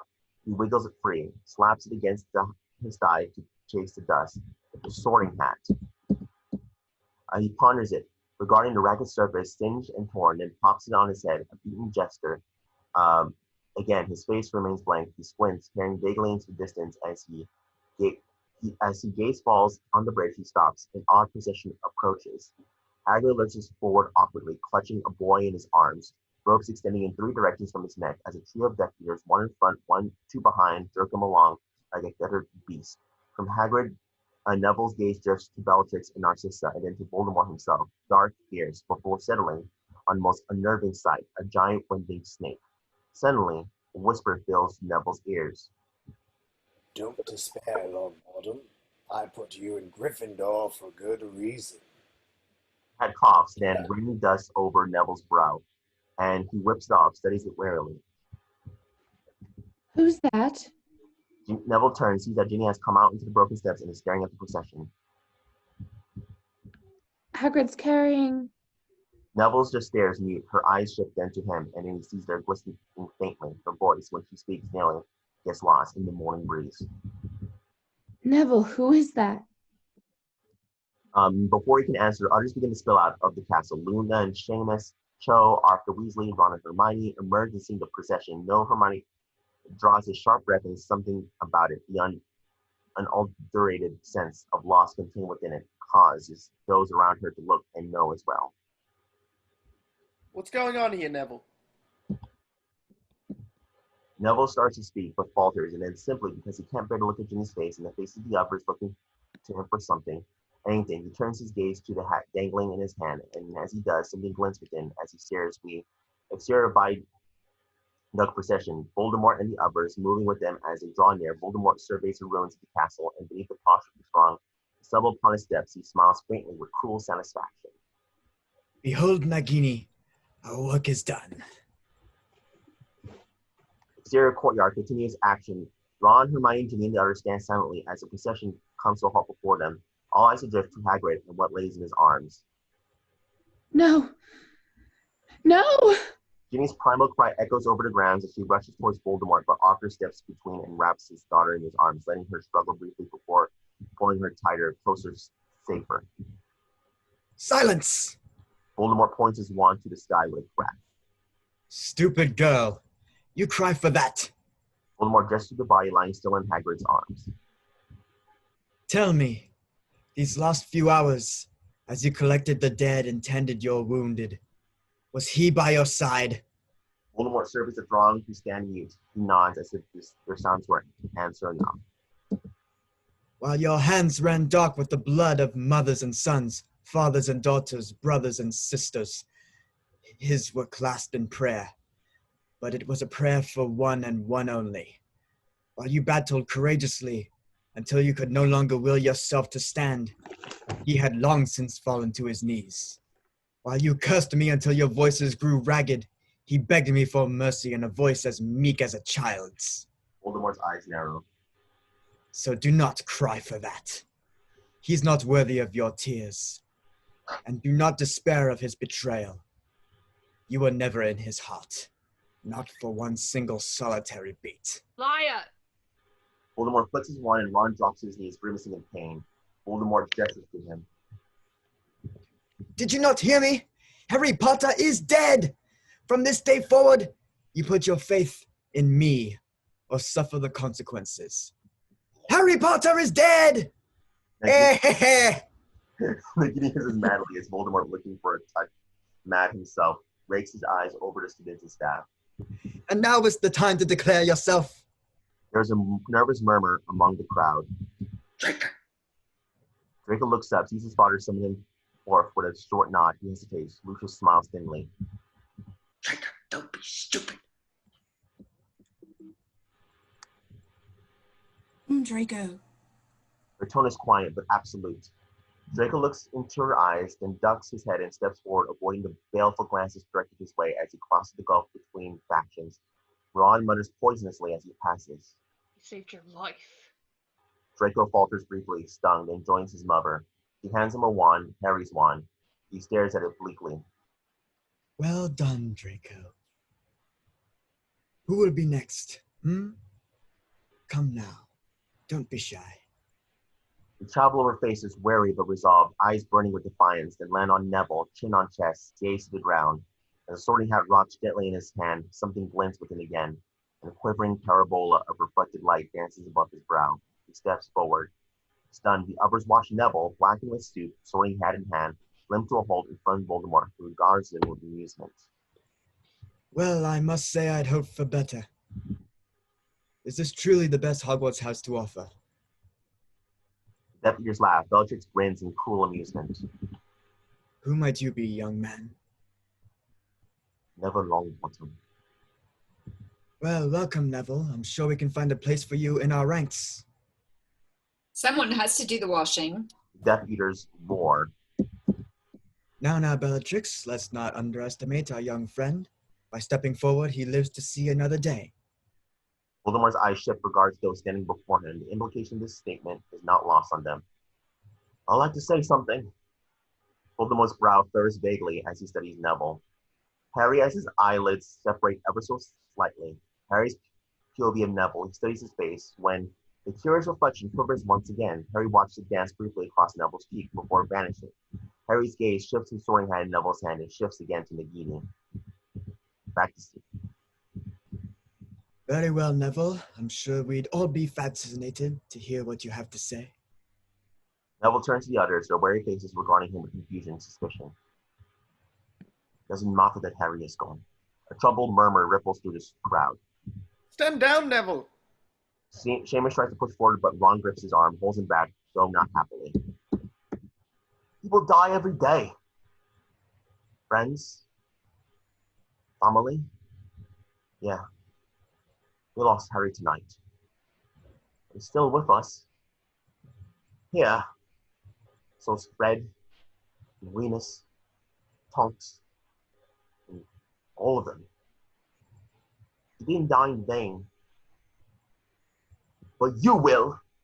And you, and you, and you will. And so will you. Because you're wrong. Harry's heart did beat for us. All of us. Neville takes a step forward, looks Voldemort in the eye, and spits. Then he reaches into the Sorting Hat. This isn't over! Scarlet glints in Voldemort's eyes and he smiles, raising the Elder Wand when Neville, in anticipation, reaches into the Sorting Hat and pulls forth the Sword of Gryffindor. As Voldemort's wand fires, Neville parries and the curse rebounds, taking out the quartet of Death Eaters, flanking Bellatrix. Only she is quick enough to deflect the curse. As she screams in fury, Harry spills from Hagrid's arms. Voldemort wheels wildly in Harry's direction when Harry turns. Draco's hand whips forward, and Harry's shock pauses his wand. Ron grins. Well done, Malfoy. Can't believe I just said that. Wand in hand, Harry turns and in one continuous motion fires on Voldemort. Voldemort blocks the spell, eyeing Harry with mild disbelief, then anger. Nagini hisses as he attuned to Voldemort's emotions and ribbons toward Harry as she strikes Harry, sidesteps her by inches and stumbles back and counters.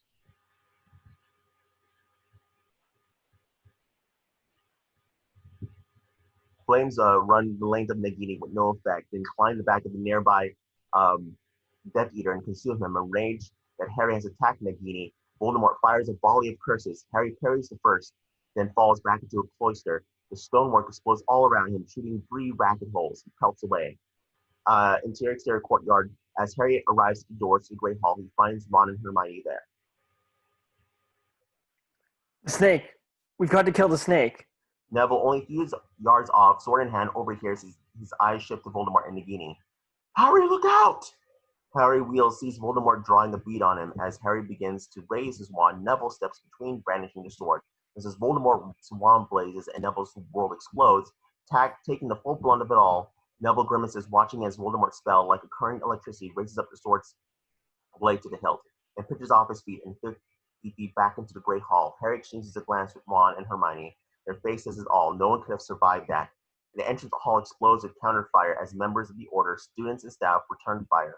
Voldemort flicks his wand, the air prickling with disturbance as he summons a shield of air, insulating himself from attack. As he sweeps forward, he responds to a devastating series of spells, and the entrance hall quakes. Harry turns and dashes up the stairs, picking up his way through the rubble and limp bodies strewn upon the steps, attempting to draw Voldemort and Nagini away from the others. It works. Nagini, with me. Voldemort, his cloak swirling like water, the great snake at his heel, strides towards the stairs and fires. Harry flinches as shards of marble rain down upon him. Wheeling, he fires back. Voldemort parries Harry's spells with frightening ease, mounting the steps and firing again and again. Eyes darting frantically, Harry blocks his spells with a mixture of skill, instinct, and pure luck. He stumbles back, firing wildly. One spell skitters down the steps and strikes Nagini. The snake hisses, unharmed but angry. Leave her! Voldemort's eyes glitter at rage, as he himself had been struck by the spell. Harry fires again, purposely aiming for the snake this time. Voldemort counters with palpable fury, spells caroming madly up and down the staircase. Harry shields his eyes briefly, then looks down and sees a cloud of smoke hanging over the stairs from Voldemort's spells, but Voldemort himself is gone. Harry glances about frantically, then whoosh, the hairs on the back of Harry's neck rises. He turns. Voldemort materializes at the top of the stairs, fires a ribbon of fire at him. Harry counters it, but it is so powerful he can't deflect it. He stands connected to Voldemort by rippling ribbon of fire. He stumbles back, the muscles in his forearm twitching in pain. He hears a heavy rolling sound like meat slapping a marble table and looks over his shoulder downwards. Nagini is undulating upward over the steps toward Harry as the snake hisses. An oddly similar sound escapes Voldemort's lips. As he pushes his advantage, the riveting flames grow more intense, begin to lick the flesh of Harry's wand hand.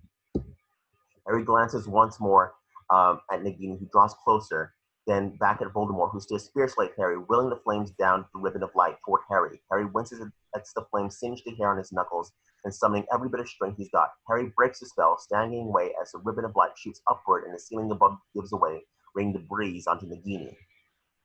I said leave her! Harry peers down as the wreckage below, then watches Nagini sliver free, her thick braids oozing with lacerations, but otherwise unharmed. Whoosh! Harry turns and Voldemort vanishes again, only to reappear seconds later on Harry's blind side. Harry wheels and in a sweeping motion sets a cluster of debris hurling at Voldemort. Instantly, Voldemort reaches out his hand and the debris grows smaller as it flies toward him, until as it reaches his hand, it appears to vanish altogether. Then he turns his palm upward. Sand runs between his fingers to the floor. Harry stands watching stunned. His eyes meet Voldemort's. Voldemort's eyes narrow eerily in a most unhuman way, and he hisses. Harry stumbles back, freaked out, when... Now, my sweet. Harry turns, sees Nagini only yards away, rising to strike. He fires instinctively, then dashes for the balustrade and leaps into the air, falling and falling, until he lands on the stone floor below, awkwardly, painfully. He glances up, sees Voldemort's face. Instantly, Voldemort flickers his wand, and the stone floor around Harry explodes, the surface dancing like water. He turns, glances around desperately, then spies a door. Without thinking, he pelts towards it, and the outward corridor through into a corridor teeming with smoke in the distance. A patch of light just oddly in the swirling mist, glowing weakly, then is swallowed by the smoke. Far off screams, as cries of battle hang in the air, hollow and distant. Harry moves through the mist, feeling his way. The walls shimmer like skin on his periphery, barely discernible, melting, lost in shadow. A low beating rises in Harry's ears, rapid at first, then growing slower and slower as it increases in volume. An ambient sound drifts away, revealing the low beating to be the thrumming of Harry's heart. Interior marble staircase, same time, Voldemort swoops down to lower landing and pauses, eyeing the door ahead. He glances up in the direction of Nagini, conflicted. Nagini! He waits, sees the giant snake begin to wend its way down, and passes through the door. Nagini, flowing like water, ever downward, then whack! A bits of rubble bounce off her slithering tail. She hisses, coiling in on herself, blunt head darting about wearily. Hermione stands watching, rearing back. She hurls another sharp fragment. As the fragment hits the mark, Nagini strikes blindly furious and spies Hermione. Instantly, she begins to sliver toward her. As Hermione stands her ground, we dolly left and reveal Ron clutching a basilisk fang in his fist. Oxford corridor, Harry pushes himself forward blindly. Silently, he squints up ahead, dark coils of impossibly thick smoke corkscrew from the store floor. Whoosh! Harry's wheels watches a figure materialize black at the doorway, then smoke shifts, revealing Voldemort. He raises his wand, pointing it directly at Harry as the smoke thickens, once again concealing him. Seconds later, a ribbon of fire erupts through the mist, stitching his way through the smoke towards Harry. Harry watches transfixed for a moment, then flings himself aside, narrowly eluding the sizzling ribbon of fire. Whoosh! Voldemort vanishes, becoming one with the smoke, and Harry feels a rush of air rocket past him. He spins blindly and watches the disturbance of smoke several yards. Whoosh! The air trembles with disturbance once more, but violently this time. The smoke whirling crazily up and down the corridor. Harry spins in a circle, wand raised, paranoid. A second ribbon of fire comes from blackness, narrowly missing Harry. Harry staggers on, tripping over the bodies that litter the stone floor, desperately gulping for air as the smoke grows thicker, choking him like a rag doll in the eye of a tornado. The light ahead blooming more brilliantly as he rushes on, blinding him as his heart thrums madly and Voldemort's voice rises in his ears. Die! Die! Voldemort's face flickers before him briefly, insanely, and Harry screams, pitching himself forward, and then he's in the light, passing through beyond the archway and into the shattered staircase, the sound of Voldemort in pursuit drumming in his ears as he races desperately on before, staggering out into the battlement, gulping in air. He stops, looks around, realizing he's trapped. He turns as Voldemort emerges, begins to raise his wand, but too late. Voldemort's spell blasts him off his feet. Interior marble staircase, lower stair. Nagini ribbons forth rapidly, flowing effortlessly toward the rubble that obstructs her path. Suddenly, up ahead, Hermione comes into view, wand extended. She fires. Nagini hisses. Continuing on, Hermione lowers her wand, standing perfectly still as Ron pelts into view, fang in hand.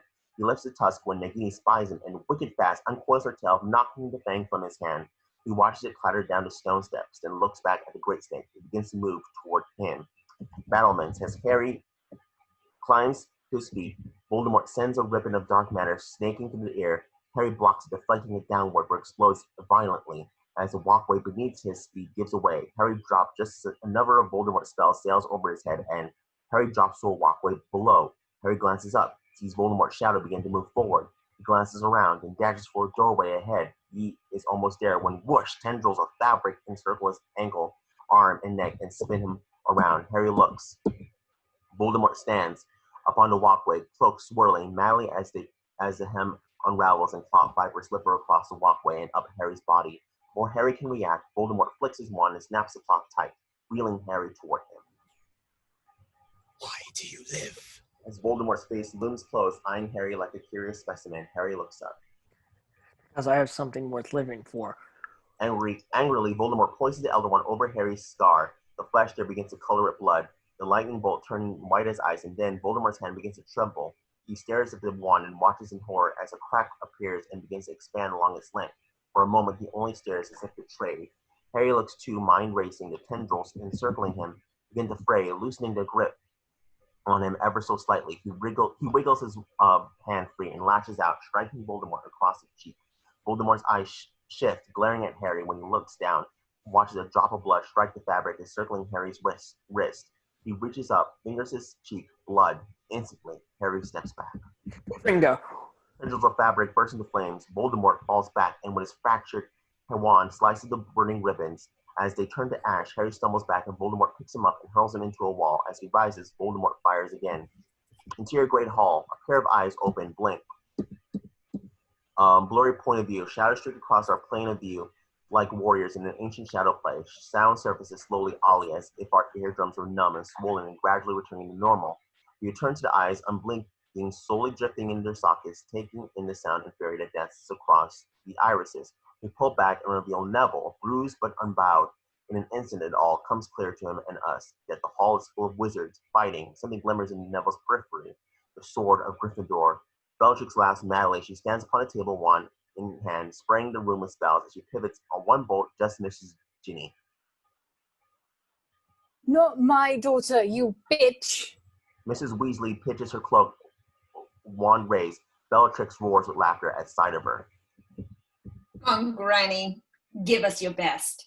Mrs. Weasley fires a volley of spells, and Bellatrix's smile fades as she counters jet of light fly back and forth, skittering off the tables and overturned benches. Just then, Neville comes to view, clutching the sword of Gryffindor. Now, bumping past McGonagall and Dean Thomas, they battle a pair of Death Eaters, his gaze fully forward and oddly intent.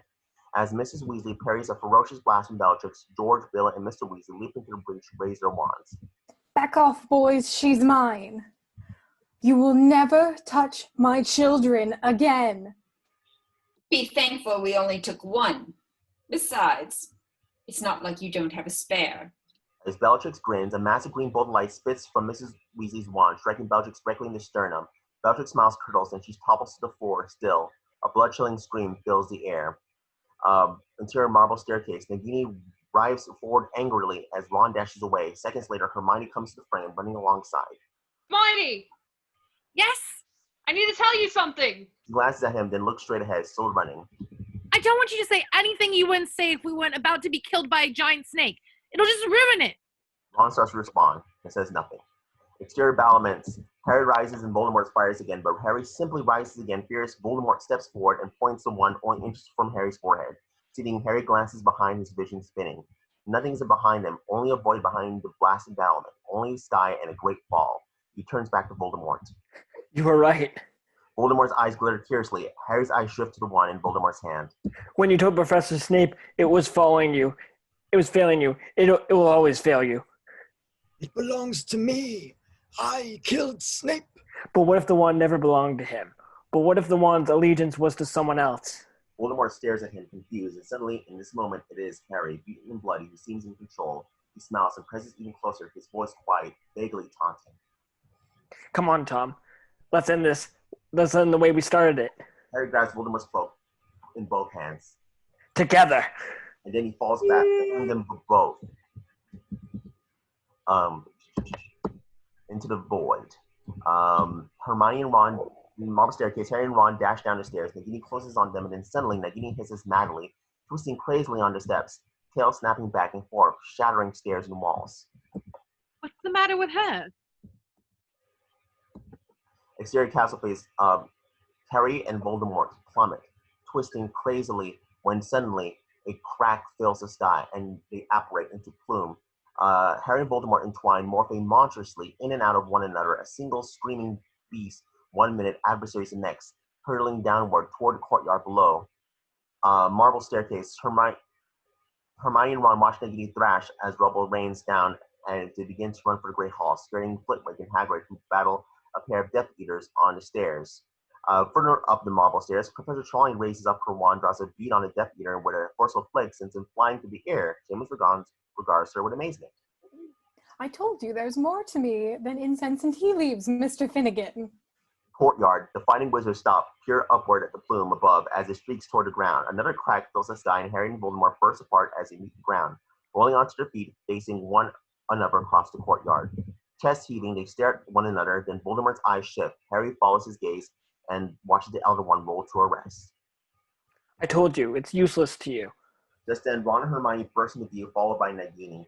Nagini rises, ready to strike. Harry turns wand in hand, but he's too late. Ron reaches out and takes Hermione's hand. Voldemort grabs the Elder Wand. Nagini's head drops toward Ron and Hermione. Harry watches in horror as Neville, appearing out of nowhere, steps into the breach, sword in hand, and one mighty swing severes Nagini's head. Voldemort freezes, watching Nagini's body thrash madly for a time. Before going still, the great snake's head tumbles end over end, and then, as it comes to a rest, Voldemort bellows in pain and turns, firing on Harry. Instinctively, Harry raises his wand, countering. The Elder Wand sails from Voldemort's hand, turning end over end, the spell ricocheting back on him. He stands utterly still for a moment, his eyes on Harry, then drops, dead. Exterior, Hogwarts Castle day. A light breeze blows over the damaged grounds. Interior Great Hall, same time, quiet now. They're all here, some huddled together in small groups, nursing their wounds. There are no tears, just quiet laughter and low conversation. Harry stands at the top of the hill, surveying all, then begins to walk. The Weasleys huddled together, Ginny's head resting on her mother's shoulder, her eyes distant. Malfoy sit in the shadows, avoiding eye contact. McGonagall steps into the aisle, gives him a hug, lightly touches his face and turns away, eyes glistening. Aberforth and Oliver Wood sit around the goblets of something strong. Aberforth gives him a stoic nod. Dean and Seamus laugh together at a table. Filch communes with Mrs. Norris. Flitwick and Sprout sit quietly dazed. Cho looks up from a group of Ravenclaws, smiles faintly. Neville sits wearily, the sword of Gryffindor still, clutched limply in his hand. Luna sits down beside him, close, smiles. And then Harry looks up and sees Hagrid filling the aisle. tears in his eyes. He steps forward, wraps Harry in his massive arms. Harry winces, and Hagrid releases cuffs him on the arm and hobbles away, blowing his nose in a giant handkerchief. Harry watches him go, then turns and sees Hermione and Ron standing in the doorway, watching him. Exterior viaduct. The trio walk together, then stop, look back at the battered castle in the distance. Exactly leaving the place better than we found it, are we? Can't make an omelette without breaking a few eggs. Ron gives her a screwy look. She shakes her head, weirdly frowns. Something my mom used to say. Harry studies her absently, playing his fingers over the Elder Wand. She looks over and nods to it. Why didn't it work for him? The Elder Wand. Because it answers to another. Ron and Hermione study him. When he killed Snape, he thought the wand would become his. But the thing is, it never belonged to Snape. Harry turns the wand in light, eyeing its brutish surface as he speaks. It was Draco who disarmed Dumbledore that night on the astronomy tower. From that moment on, the wand answered to him, until the other night, when I disarmed Draco. That means... Harry nods. It answers to me. Hermione stares at Harry. Ron stares at the wand. What do you reckon we should do with it? We? I'm just saying, that's the Elder Wand. It's the most powerful bloody wand in the world. With that, we could... Hermione raises her hand and Ron stops. Sees that her eyes are fixed on Harry, who's staring at the wand, his concentration total. She studies his face for a long moment, and then, as if coming to understanding, something begins to nod. As Harry peers down at his hands, Ron and Hermione do as well, watching as he takes the ends of the wands and, snap, breaks in two. Ron stares stunned. Hermione smiles. Harry his mask simply turns and pitches to pieces over the edge of the viaduct. For a moment, the trio stand in silence, as if words would bring the bridge crashing down. Finally, Harry glances off at the ruins of the castle, smoldering in the distance. Well, it wasn't boring, was it? Ron turns, ready with a reply, but whatever words were there briefly are gone before he can utter them. They all stare in the distance, giving themselves over to silence, and tenderly, fingers reach out, Hermione's, and brush Ron and Harry's. They look over, see that her eyes are closed as she were committing the moment to memory. They glance briefly at one another, and then tenderly interlace their own fingers with Hermione's, looking off, and like her, closing their eyes. Gradually, the birdsongs littling in the breeze give way to car horns. Exterior King's Cross, morning, 19 years later. Two parents pushing trolleys shepherd their three children toward the great Sooty station. Exterior platform, morning, moments later. Commuters stare curiously as the family weaves its way to a barrier between platforms 9 and 10. As they now come to a halt, the parents' faces come clear. Harry, now 36 years old, Ginny, now 35. Beside them are their children, James 12, Albus 11, and Lily the youngest. James, mischief in his eyes, looks back at his brother just before he runs to the barrier and vanishes. Albus grips the handle of the trolley nervously. Finding it hard to follow, Harry appears behind him, smiles tenderly, sees his son's nervous. Together. Albus nods, and side by side they run the trolley at the barrier and interior platform 9 3/4. Emerge onto a new platform where a scarlet steam engine pours white smoke into the air. Seconds later, Ginny and Lily appear. Albus peers about anxiously. There's a riot of activity as wizarding parents see off the children and trunks are loaded. There are lots of first years like Albus looking equally nervous and being given a final send-off. Albus looks at it all with trepidation. Lily races off, chasing a paper bird that flies through the crowd. Up ahead, Albus sees 4 people through the steam. Ron and Hermione and their 2 children, Rose, 11, and little Hugo. As Rose's luggage is packed onto the train, gentle goodbyes. Ron waves over to Harry. Older Hermione gives her daughter Rose one last hug. Don't forget to give Professor Longbottom our best. Albus looks at the train, then back to Harry, then he disappears. Harry and Ginny share a knowing look, and then as Ginny takes charge of the trolley, Harry returns to Albus, who is now kneeling down, struggling with his shoelace. Harry leans down and joins him. Will there really be Thestrals pulling the carriages? Harry smiles, eyes his son warmly. There's nothing scary about Thestrals. They're gentle things. Anyway, you won't be going up to school in the carriages. You'll be going in the boats, remember?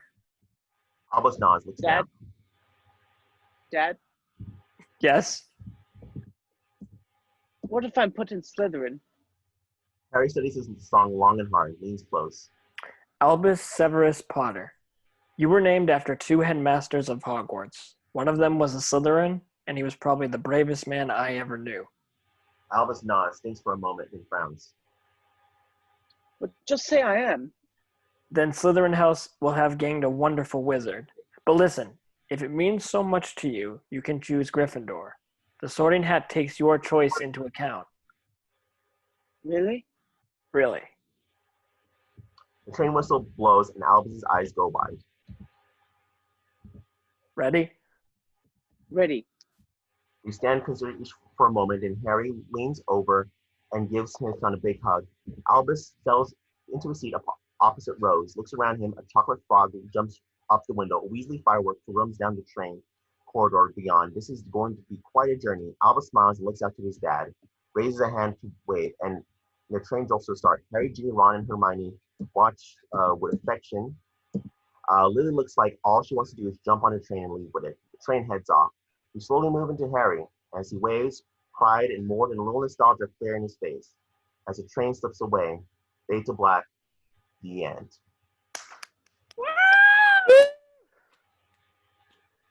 Oh my God, Bill. You made it! We did it! I can't All believe right, guys. it's been 7 weeks.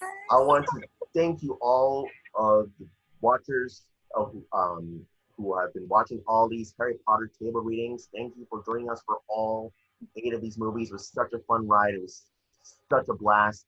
We'll see y'all next time in the next table reading. But to now, mischief managed. Thank you all for watching.